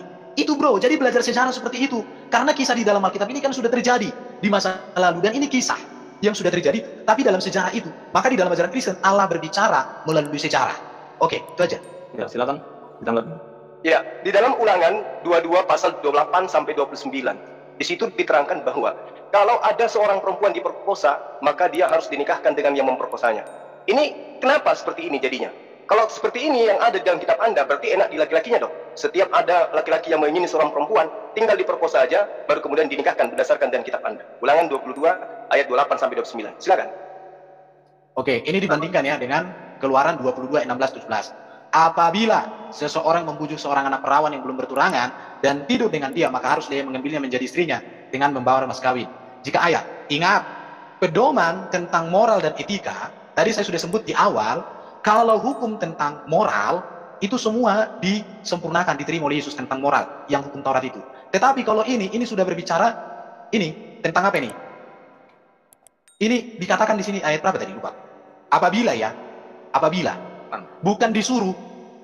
Jadi bukan disuruh perkosa lah supaya enggak. Apabila, artinya solusi. Maka haruslah laki-laki yang sudah tidur dengan gadis itu memberikan 50 sikal perak. Ini berbicara kasustik, bukan perintah. Perkosalah wanita itu, beda. Kalau tadi bro kan katakan boleh memperkosa banget. Kalau ini enggak, bukan begitu maksudnya. Apabila, itu ya bukan perkosalah wanita itu, bukan. Apabila, artinya kalau seorang laki-laki memperkosa seorang wanita, solusinya apa? Solusinya lah ya dikawinkan mereka, dikasih bayaran di situ. Tapi itu bukan anjuran, Sudah, itu aja. Silakan ditanggapi.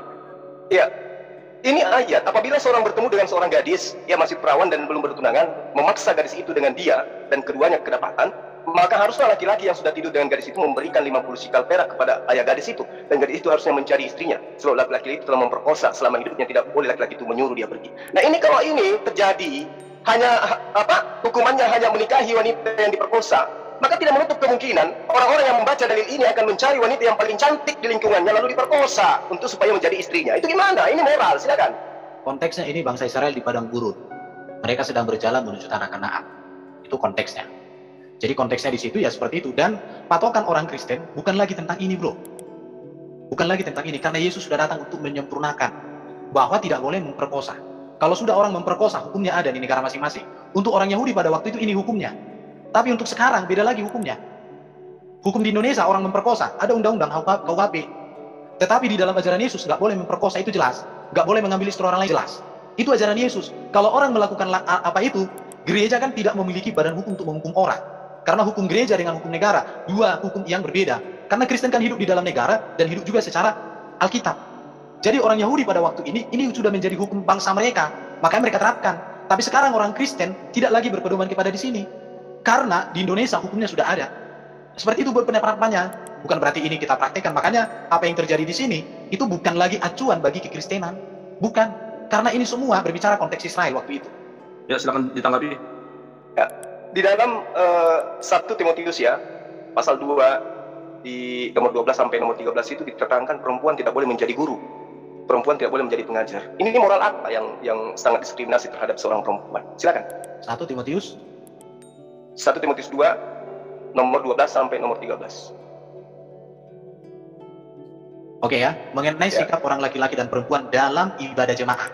Ya, oleh karena itu aku ingin supaya di mana seorang laki-laki dengan menadahkan tangan seterusnya, tetapi hendaklah ia berdandan dengan perbuatan baik seperti yang layak bagi perempuan yang beribadah. Seharusnya perempuan berdiam diri dan menerima ajaran dengan patuh. Aku tidak mengizinkan perempuan mengajar dan juga tidak mengizinkan yang memerintah laki-laki. Hendaklah ia berdiam diri. Ya iyalah. Di dalam ibadah itu kan ada imam yang memimpin ibadah, bro. Gak masalah, bro. Dan ini bukan berbicara moral. Itu etika yang sudah ada pada waktu itu. Apakah kalau seorang wanita tidak boleh memerintah laki-laki, gak boleh mengajari orang laki-laki, itu menjadi dosa? Kan tidak. Barang di muslim itu lebih parah lagi nanti kalau kita ke muslim. Wanita posisinya. Oke, sudah. Di dalil ini jelas, aku tidak mengizinkan perempuan mengajar dan juga tidak mengizinkan memerintah laki-laki. Hendaklah perempuan itu berdiam diri, karena Adam yang pertama dijadikan, kemudian barulah Hawa. Ini maksudnya apa? Ini diskriminasi terhadap kaum wanita. Silakan. Perhatikan ya. Nih, tetapi hendaklah ia berdandan dengan penuh perbuatan baik seperti yang layak bagi perempuan beribadah. Seharusnya perempuan berdiam diri dan menerima ajaran dengan patuh. Jadi nggak boleh mengajari. Kalau sudah diajar di dalam pelayanan itu ya didengarkan. Sudah jelas kok, bro. Gak ada masalah dengan ini. Dan ini bukan dosa ini kalau seorang wanita nggak boleh mengajar laki-laki dalam satu pertemuan ibadah. Gak masalah. Karena yang mengajar itu kan harus laki-laki. Karena konteksnya. Jadi gimana dengan pendeta perempuan? Ya tidak masalah pendeta perempuan. Karena budaya pada waktu itu, seorang wanita kan dibudaya pada waktu itu nggak boleh seperti itu di budayanya. Jadi ini kan surat Paulus kepada Timotius. Jadi Timotius itu mengalami suatu persoalan berkaitan dengan keadaan di lokasi waktu itu. Akhirnya ada satu kebijakan bahwa seorang wanita nggak boleh mengajar supaya tidak terjadi. Jadi sebuah persoalan kasustik. Tapi ini bukan berbicara moral. Yang moral itu kalau seorang wanita ibaratnya kawin cerai atau seorang laki-laki kawin cerai, udah diembat, itu baru moral, bro. Kalau hanya seperti ini nggak masalah dalam pertemuan ibadah itu dalam konteks waktu itu. Oke. Ya, di dalam 1 Korintus 14 ya, ayat 34, 35 dan juga 1 Timotius 2 nomor 11. Itu perempuan disuruh diam saja dan patuh. Sama seperti dalam semua jemaat orang-orang kudus, perempuan-perempuan harus berdiam diri dalam pertemuan-pertemuan jemaat sebab mereka tidak diperbolehkan untuk berbicara. Ini kenapa perempuan begitu diskriminasi diperlakukan dalam kitab Anda? Jawab. Dalam konteks Yahudi, kan ini Paulus kan berbicara di kalangan orang Yahudi. Kalau di konteks orang Yahudi, memang wanita itu tidak diberikan untuk posisi, apalagi kalau melayani kayak di Bait Allah itu kan para laki-laki, bro. Para imam, semuanya laki-laki. Bukan berarti wanita boleh diasingkan, digebukin, enggak. Jadi itu hanya dalam ritual pertemuan-pertemuan ibadah tertentu. Tetapi kalau di rumah tangga, nanti kita baca perempuan itu harus dikasihi, bahkan nggak boleh dikasari. Di Petrus ada itu, wanita itu bahkan dikatakan jangan engkau berlaku kasar padamu supaya doamu diterima. Nggak boleh, bro, berlaku kasar. Harus dikasihi istri. Tapi kalau dalam pertemuan ibadah, ya kalau sudah ada laki-laki yang mengajar, ngapain lagi wanita, kan begitu? Nggak masalah. Itu bukan berbicara moralitas. Baik. Kita pindah ya. Pertanyaan saya ini masih terkait dengan moral ya. Nah, di dalam kitab Anda itu jelas diterangkan bagaimana kemudian ada perintah membunuh anak bayi atau anak-anak atau anak yang masih menyusui. 1 Samuel 15 pasal 3. Aku Tuhan ingat pada yang dilakukan Amalek kepada orang Israel.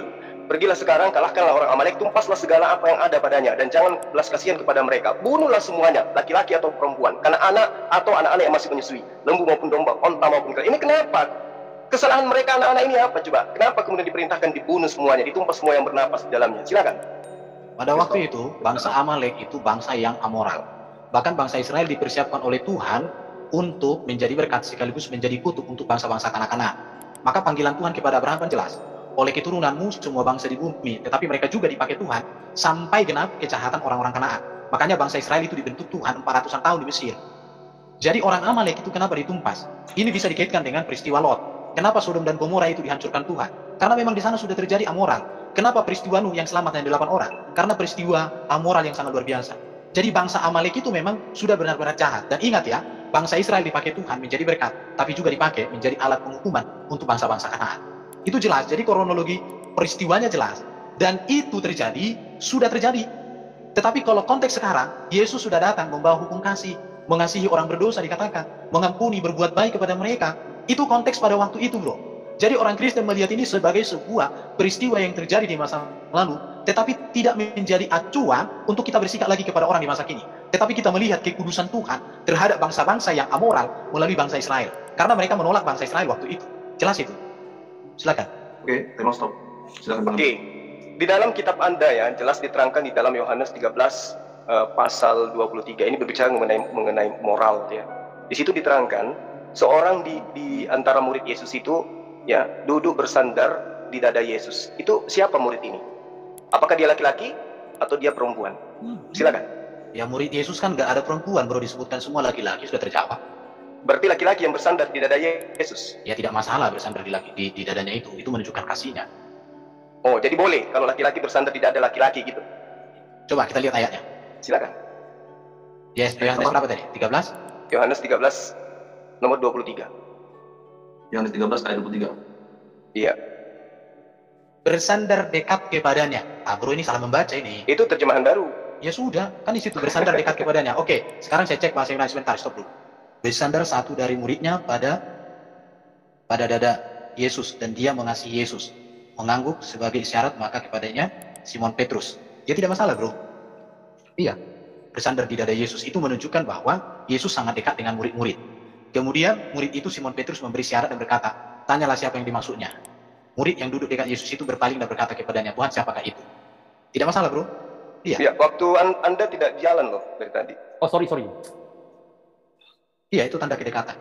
Oke, jadi tidak disalahkan kemudian ketika Amerika membuat sebuah Bible gay ya, karena memang ada contoh di dalam kitab Anda ya, laki-laki bersandar di dada laki-laki, boleh ya? Ya. Kata Amerika tadi tidak jalan. Ya udah. Oke, ulangi lagi, silakan. Oke. Saya seorang guru, ketika murid saya ingin dekat dengan saya, bersandar di dada saya, itu wajar. Tidak masalah. Oke. Ya, jadi tidak salah kemudian ketika gospel gay yang di Amerika itu diterbitkan karena adanya contoh dalil di dalam kitab Anda, laki-laki boleh bersandar di dada laki-laki dewasa gitu. Silakan. Sekarang yang harus Anda pahami adalah laki-laki gay melakukan itu sebagai sebuah kesesatan. Sementara di sini adalah kedekatan antara seorang guru dengan seorang murid. Tidak masalah. Oke, tidak masalah. Baik. Nah, di dalam kitab Anda, Sebentar. silakan. Tapi kalau gay udah jelas salah ya.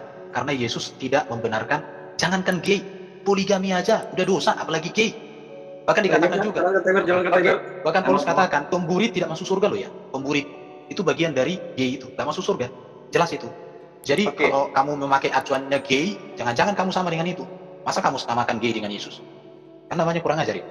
Iya, memang kurang ajar itu gospel gay, kawan. Nah, ya, ini kurang ajar. Iya. Dan kitab Anda yang mencontohkan soalnya. Di dalam Matius 17 nomor 20, ya, di situ berkata, kalau kamu punya iman sebesar biji sawi, maka kamu bisa memindahkan gunung. Apakah ini perbuatan benar ini? Karena tidak ada orang Kristen yang bisa memindahkan tai lalat, apalagi gunung. Silakan. Peristiwa Gunung Muhattam di Mesir, dan itu dicatat dalam sejarah Mesir, dipindahkan sejauh 3 km berdasarkan ayat itu. Kalau kamu pengen tahu, silakan cek. Ada itu di Google, ada bukti sejarahnya, dan itu diakui di Mesir. Gunung itu pindah. Oke, terbukti ayat itu. Oke, sekarang di sini saya minta pembuktian dari Kristen Indonesia. Adakah di antara kalian yang bisa membuktikan memindahkan gunung? Silakan. Hanya iblis yang menantang orang Kristen untuk melakukan seperti itu. Malam hari ini kamu membuktikan kamu iblis. Karena seperti itulah iblis menggoda Yesus ketika Yesus berpuasa. Baik, jadi inilah cara tipuanmu ya. Di dalam Matius 17 pasal 20 ayatmu yang menerangkan seperti itu. Ia berkata kepada mereka, karena kamu kurang percaya sebab aku berkata kepadamu, sesungguhnya sekiranya kamu mempunyai iman besar sebiji sawi, kamu dapat berkata kepada gunung ini, pindah dari tempat ini ke sana, maka gunung ini akan pindah dan takkan ada yang mustahil bagimu. Ini di dalam kitab Anda. Anda orang percaya kan, dan Anda meyakini Yesus itu adalah Tuhan. Kenapa tidak ada orang Kristen yang bisa memindahkan gunung? Apakah ini moral yang benar atau ini adalah kedustaan yang nyata? Silakan. Masalah memindahkan gunung menurut saya tidak berkaitan dengan moral. Karena moral itu berbicara kesusilaan, etika. Etika itu artinya kawin, cerai, bunuh, perang, itu. Tapi kalau memindahkan gunung menurut saya bukan etika. Jadi ini sudah lari dari topik. Tapi nggak apa-apa, itu berbicara iman. Oke. Ini etika, jelas etika. Ini berbicara mengenai moral. Ini adalah kedustaan, karena ini tidak bisa dibuktikan. Sesuatu yang dusta itu melanggar moral yang benar. Ini katanya kalau kamu memiliki iman besar sebesar biji sawi pun kau bisa memindahkan gunung. Nah, orang Kristen itu imannya sebesar dunia katanya. Coba Anda pindahkan gunung, bisa nggak? Silakan. Peristiwa ini kan sudah pernah terjadi. Baru Yesus katakan, jangan engkau mencobai Tuhan. Ingat itu, jangan mencobai Tuhan. Oke, udah. Ya, Anda Tuhan. Kami tidak bisa mencobai Tuhan, kami hanya untuk memenuhi hasratmu. Ini udah lari dari topik ini. Ya, kembali ke topik aja. Ya, ini berbicara mengenai moral. Kalau data ini kalian tidak bisa buktikan, berarti kitab Anda menunjukkan suatu kebohongan. Kalau ini mengajarkan kebohongan. Silakan. Ya, ini kita kembali ke topik ke moral. Ya, tadi Pak Erben sudah jelaskan, itu berhubungan dengan iman. Ya, tidak ada berhubungan dengan moral. Untuk memindahkan gunung itu kan iman itu. Bicara tentang apabila kamu memiliki iman sebesar biji sawi itu. Oke, maksudnya Bang Juwo begini. Apakah yang menulis kata-kata itu memiliki moral jika itu suatu kebohongan? Silakan. Kan saya sudah mengatakan ada timer jalannya. Sejarah di Mesir membuktikan ada gunung Moab lebih dari 3 km. Itu secara diakui kok, tertulis di Mesir itu secara diakui. Udah itu aja. Artinya ayat itu betul. Ya, kalian yang memiliki iman sebesar gunung ini nggak bisa memindahkan gunung gitu. Ayat itu sudah terbukti. Nggak, kamunya. Ya, saya tidak mau memenuhi hasratmu. Loh, kalau bukan memang bukan hasrat saya, ini hasrat kitabmu. Itu ayat itu sudah terbukti kok. Udah terbukti ayat itu. Gunung Mohatam itu dipindahkan. Waktu itu ada seorang. Jadi gini, aku mau bicara, pos. Jadi Pak Juma, ya tadi kan Pak Juma kan meminta bukti, tentang ayat itu, ya. Nah, Pak Erben sudah menunjukkan, ya di Mesir itu sudah terjadi gitu loh, ya. Kecuali kalau ayat itu bicara seperti itu tidak pernah terbukti di sepanjang sejarah dunia ini gitu. Oke, kembali saya ini lagi. Tinggal dijawab aja bahwa karena mungkin maksudnya Bang Juwo menyatakan apakah yang menulis itu berbohong atau tidak. Jika dikatakan tidak, bilang tidak berbohong dan pernah terjadi begitu saja mungkin. Tadi kan sudah dijawab oleh Pak Erben, ya, bahwa tidak berbohong, sudah terbukti, ada sejarahnya gitu loh. Ya saya rasa itu udah menjawab gitu loh. Terkecuali tidak pernah ada sejarahnya bahwa tidak pernah ada gunung pindah sejauh 3 km gitu. Oke, silakan. Saya pikir lanjut ke pertanyaan berikutnya saja. Di dalam pengajaran praktis Yudaism, ketetapan Tuhan itu adalah merupakan sebuah wahyu kepada mereka. Lalu kenapa di dalam kitab Anda, di dalam agama Anda, ketetapan Tuhan yang datang kepada mereka berupa hukum Taurat itu dianggap sebagai kutukan kepada manusia. Ketetapan Tuhan dianggap sebagai kutukan. Lalu kemudian, Nabi yang diutus kepada Bani Israel di dalam agama Anda mati terkutuk di atas tiang salib. Itu moral apa yang ingin Anda ajarkan? Membunuh Tuhan, membunuh manusia untuk menghapuskan dosa kalian. Silakan. Oke, stop tema. Ya, silakan jawab. Apa sih jawab? Bukan orang Kristen yang membunuh Tuhan Yesus, tapi orang Yahudi. Dan dibuktikan bahwa Yesus bukan ada karena dosanya dia dibunuh, tapi karena kebencian dan ketidakadilan. Jadi justru kematian Yesus itu membuktikan moral Yesus yang sempurna. Beda dengan orang kalau ada nabi mati diracun karena ada dendam. Itu baru karena moral yang kacau. Tapi kalau Yesus mati itu dengan cara terkutuk ya. Bukan dia dikutuk, bukan. Jadi di sini butuh kejelian membaca, itu aja. Bukan karena dikutuk Yesus, tapi dia mati dengan cara seperti orang terkutuk. Banyak membaca aja, itu aja, oke. Diterangkan di kitab Anda, terkutuklah dia yang mati di atas tiang salib. Siapa yang terkutuk? Yesus, Tuhan Anda. Ajaran apa ini? Kok Tuhannya terkutuk? Ini siapa yang ngajarin gitu loh? Moral apa yang disampaikan? Ada Tuhan mati terkutuk di atas tiang salib. Silakan.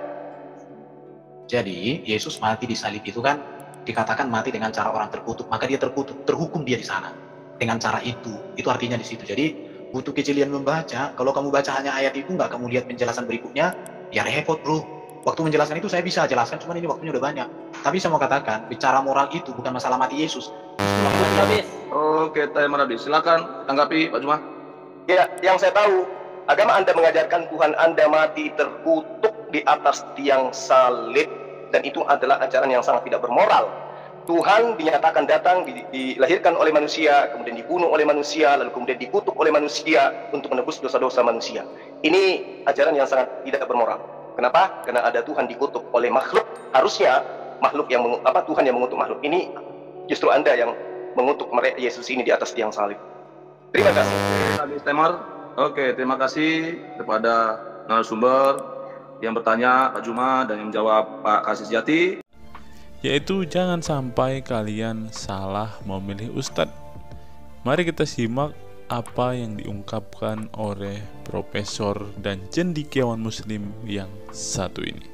Kita kutip dalil liputan 6 teman-teman. Quraisy mengatakan, tolong jangan pilih ustadz yang suka memaki Kiai Haji Quraisy Shihab ibaratkan begini. Nah, teman-teman, ternyata ada juga ustadz-ustadz yang suka memaki-maki, teman-teman. Bisa jadi ini adalah salah satu oknum yang dikatakan oleh Habib Kribo tadi, teman-teman, di mana mereka seakan-akan orang yang paling beriman, paling beragama, dengan kepalanya ada titik hitam dan juga jenggotnya sampai panjang ke lantai, kata Habib Kribo tadi kan, teman-teman.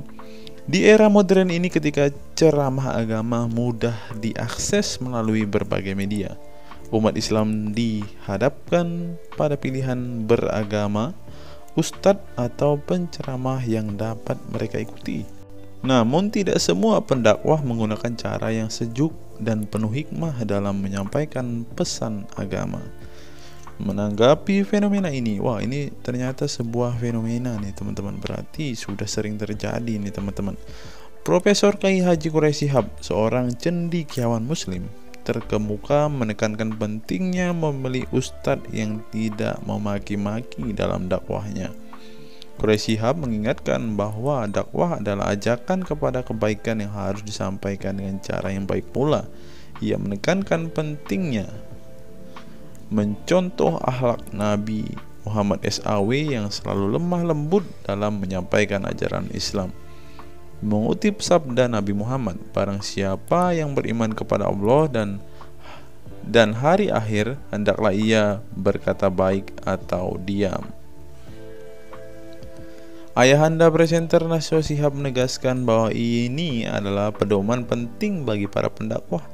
Kata-kata yang baik dan penuh hikmah lebih efektif dalam menyentuh hati dan menggerakkan orang untuk berubah ke arah yang lebih baik. Dalam dakwah, seringkali ditemukan penceramah yang menggunakan kata-kata yang keras dengan alasan untuk menegur atau mengingatkan umat. Namun, Profesor Quraisy Shihab mengingatkan bahwa cara ini justru bisa menimbulkan antipati dan menjauhkan orang dari ajaran agama Islam yang seharusnya penuh kasih sayang dan rahmat.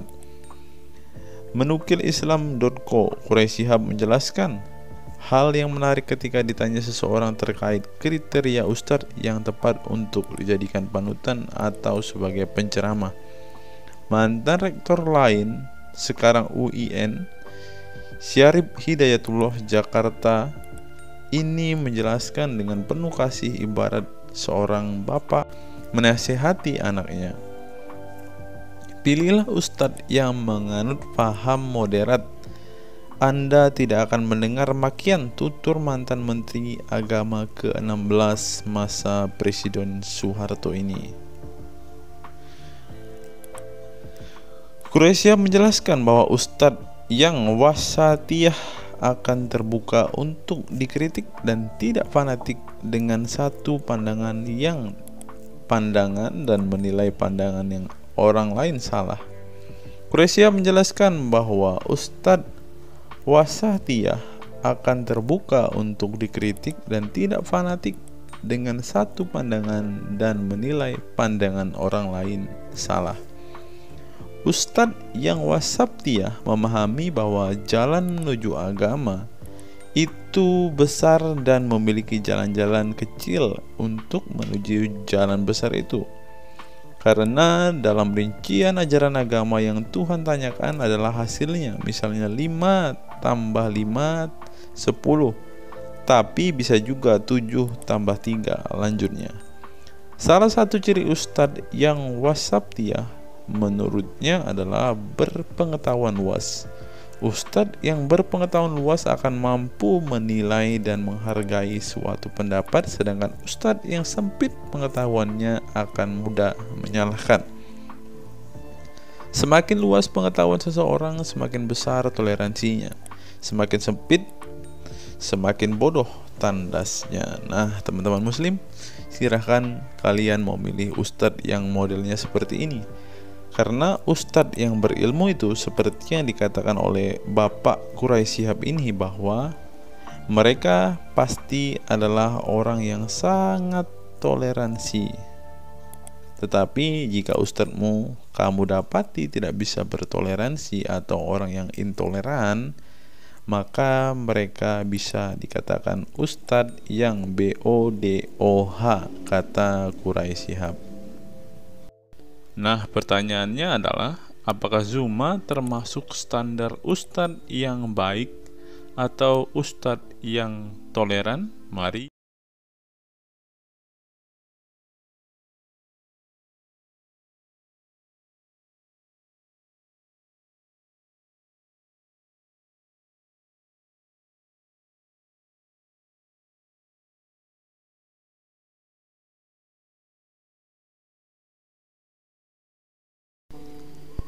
Google, mengapa Rasulullah disebut sebagai nabi penutup? Apa alasannya? Alasannya mengapa Nabi SAW disebut Rasul terakhir adalah karena Allah SWT telah menunjukkan langsung sebagai penutup para nabi dan rasul. Hal ini tercantum dalam Al-Quran yang merupakan firman Allah. Di sini dituliskan, mengapa Muhammad atau Nabi SAW disebut Nabi terakhir? Mari kita baca ya.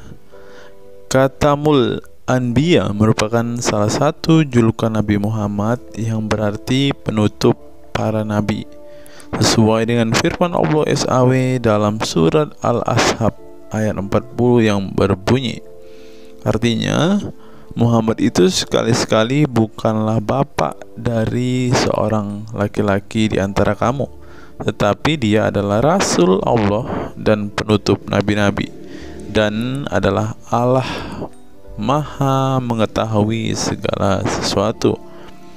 Nabi Muhammad SAW merupakan nabi terakhir yang Allah utus untuk menyempurnakan agama-agama sebelumnya. Al-Quran merupakan kitab Allah yang menyempurnakan kitab-kitab sebelumnya, sehingga tidak perlu ada kitab lain karena Al-Quran merupakan kitab Allah yang menyempurnakan kitab-kitab sebelumnya, sehingga tidak perlu ada kitab lain karena Al-Quran sebagai kitab terakhir. Maka dapat diartikan bahwa tidak ada lagi nabi setelah Nabi Muhammad SAW. Nabi Muhammad SAW sebagai nabi terakhir juga didukung dengan dalil lainnya, yaitu surat Al-Sab 61 ayat 6. Dan ingatlah ketika Isa bin Maryam berkata, "Hai Bani Israel, sesungguhnya aku adalah utusan Allah kepadamu, membenarkan kitab sebelumku, yaitu Taurat, yang memberikan kabar gembira dengan datangnya seorang Rasul yang akan datang sesudahku, yang namanya Ahmad dalam tanda kurung Muhammad." Menurut Syekh Al-Zairi dalam kitab Al-Jawahir dan Al-Qalamiyah, alasan kenapa Nabi Muhammad SAW dijadikan nabi terakhir adalah hikmah terputusnya para nabi itu untuk menyeru umat manusia agar beribadah kepada Allah, menunjukkan mereka ke jalan yang lurus dalam urusan kehidupan duniawi dan ukrawi, memberitahu kepada mereka tentang hal-hal yang tidak dapat dicapai oleh penglihatan mereka, dan memberitahu keadaan yang pemikiran mereka belum sampai, dan menetapkan dalil yang meyakinkan serta menghilangkan syubhat keserupaan yang tidak benar. Adapun hubungan dakwah Nabi Muhammad SAW dengan nabi-nabi terdahulu ialah terbangun atas dasar sebagai penguat dan penyempurna dakwah nabi-nabi sebelumnya. Oleh karena itu, semua para nabi selalu dibangun atas dasar dua pondasi utama, yaitu akidah, syariat, dan akhlak. Dari segi kaidah, dari segi akidah, semua ajaran yang dibawa oleh para nabi, mulai dari Nabi Adam alaihissalam sampai Muhammad SAW, adalah sama. Tidak ada beda antara nabi satu dengan nabi yang lainnya. Semuanya mengajarkan keimanan terhadap keesaan Allah SWT, yaitu dengan membersihkan dari segala sifat yang tidak layak baginya, dan mengimani adanya hari kiamat serta adanya surga dan neraka.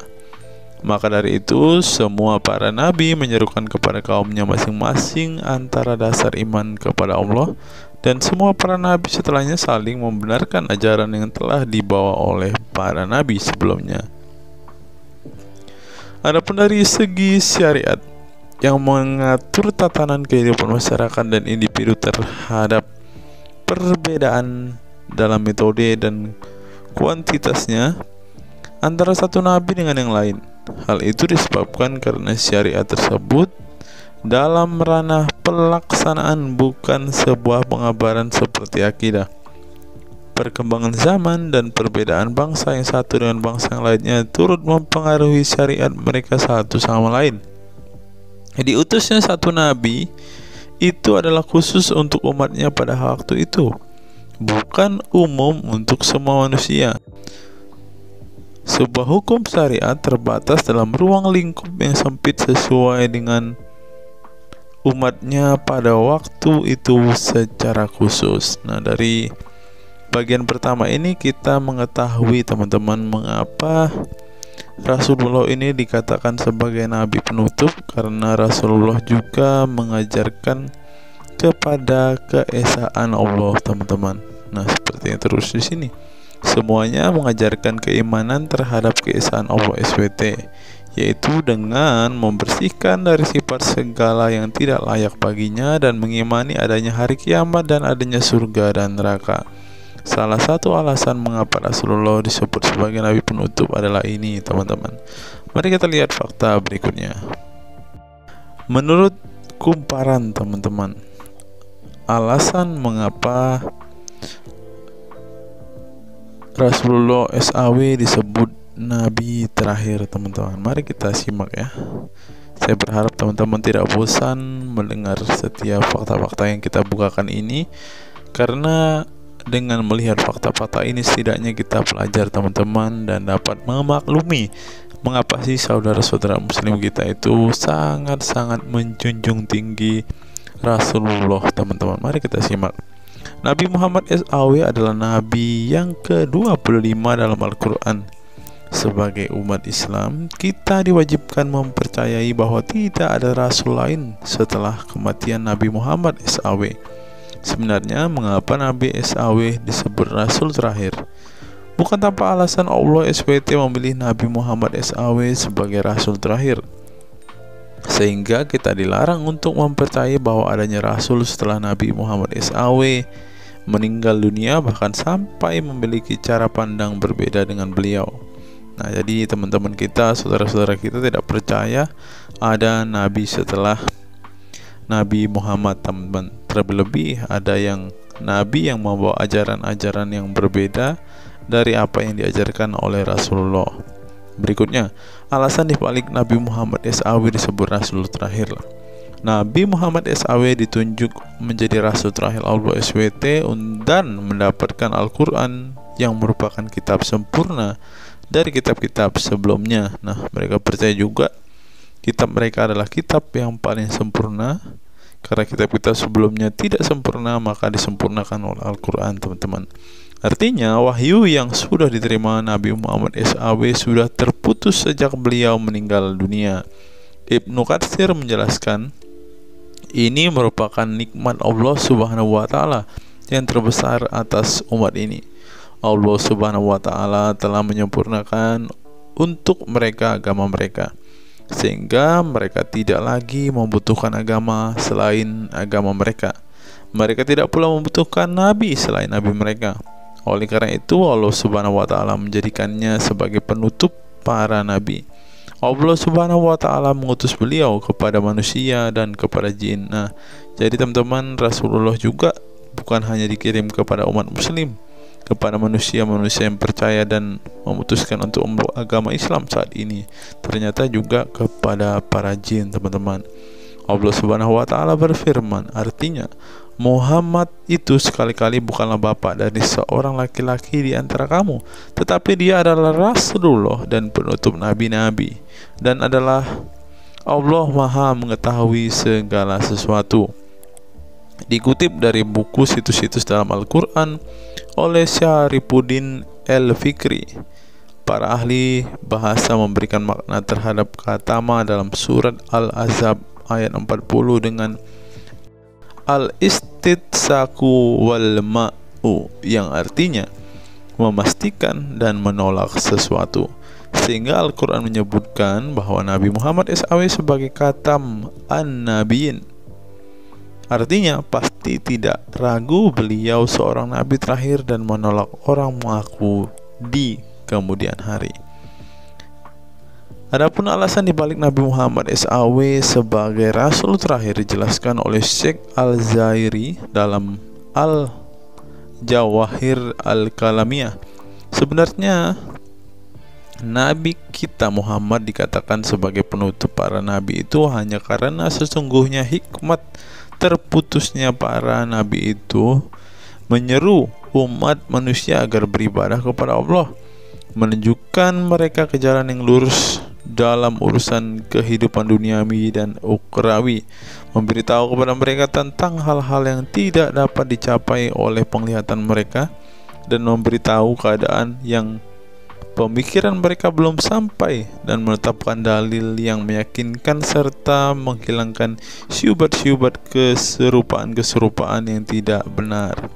Karena itu umat manusia tidak memerlukan lagi kepada Nabi sesudah Nabi Muhammad, sebab syariatnya telah mencapai batas kesempurnaan. Dan dari alasan inilah tampak jelas tentang rahasia terusnya beliau untuk seluruh umat manusia, dan keberadaan beliau sebagai manusia yang paling utama dalam segi fisik serta halaknya. Demikianlah penjelasan singkat mengenai Nabi Muhammad SAW sebagai Rasul terakhir.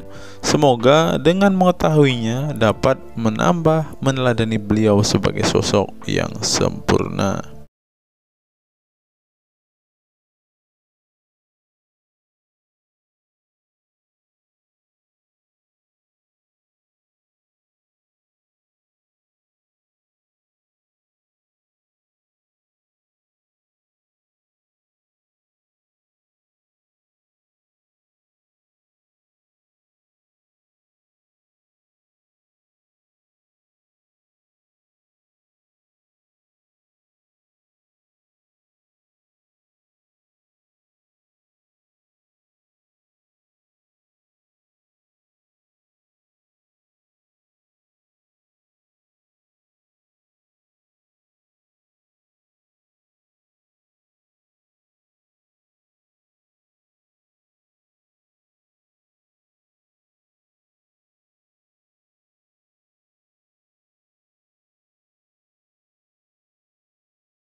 Saya teringat dengan satu perkataan seorang ustadz, teman-teman. Ustadz ini mengatakan bahwa memang benar saudara-saudara muslim kita itu hanya suka membaca Al-Quran, suka berbahasa Arab, tetapi pada kenyataannya mereka ini, teman-teman, ternyata adalah orang-orang yang tidak paham sama sekali dengan apa yang mereka baca, teman-teman.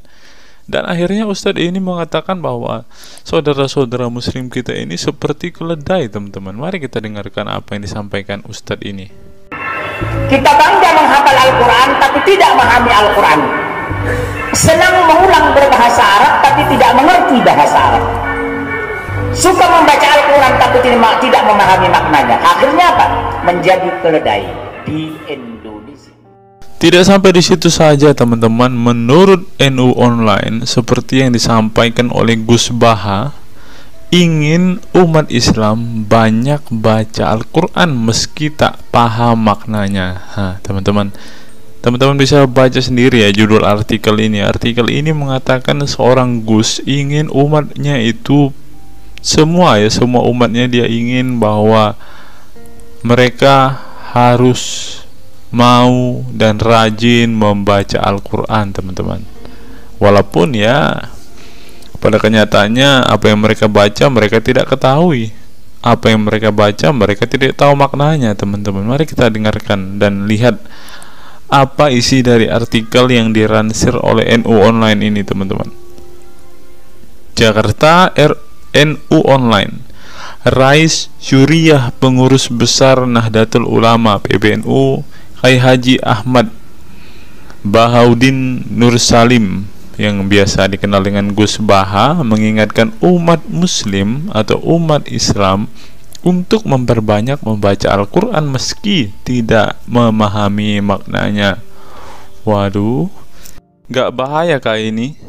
Ustadznya mengatakan harus baca saja Al-Quran walaupun tidak paham. Wah, bisa-bisa umat Islam jadi keledai se-Indonesia nih, seperti yang dikatakan Ustadz yang barusan tadi.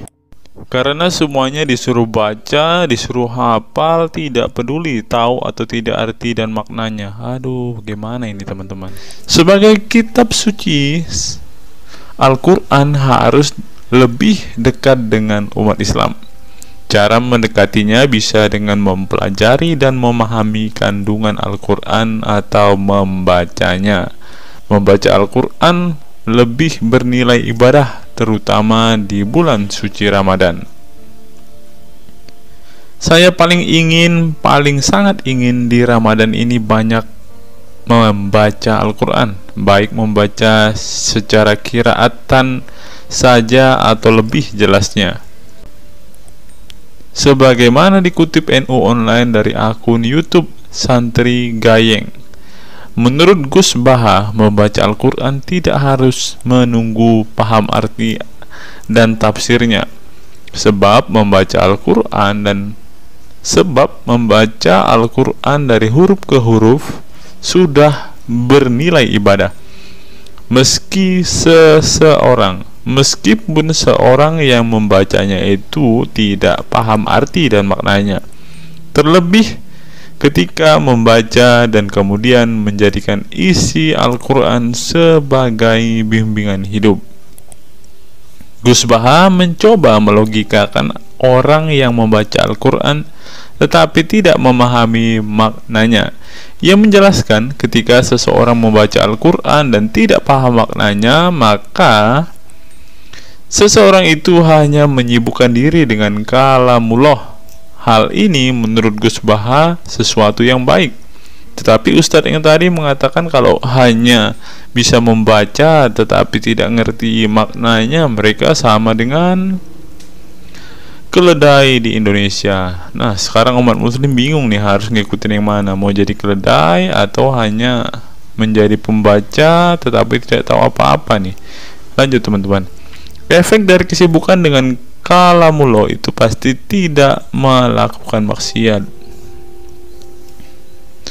Tetapi kalau kita melihat ya, kalau ada satu contoh kasus yang terjadi di pesantren kemarin kan, teman-teman, di artikel yang kita baca sebelumnya, bahwa kejadian atau hal yang bersangkut paut dengan maksiat ini terjadi di dalam pondok pesantren, teman-teman. Bagaimana ini Gus Baha? Kalau Anda mengatakan bahwa ketika orang sibuk dengan membaca Al-Quran, dengan kesibukan membaca kalamullah, dan bisa terhindar dari melakukan hal-hal maksiat, tapi kok di pondok pesantren malah terjadi maksiat nih Gus Baha, bagaimana ini? Lanjut, saya beri contoh, meskipun membaca saja dan tidak paham artinya, itu tetap baik. Ada orang yang semalaman itu duduk bersama keluarga, ngobrol ringan tentang masa lalu, cerita lucunya atau lucunya anaknya.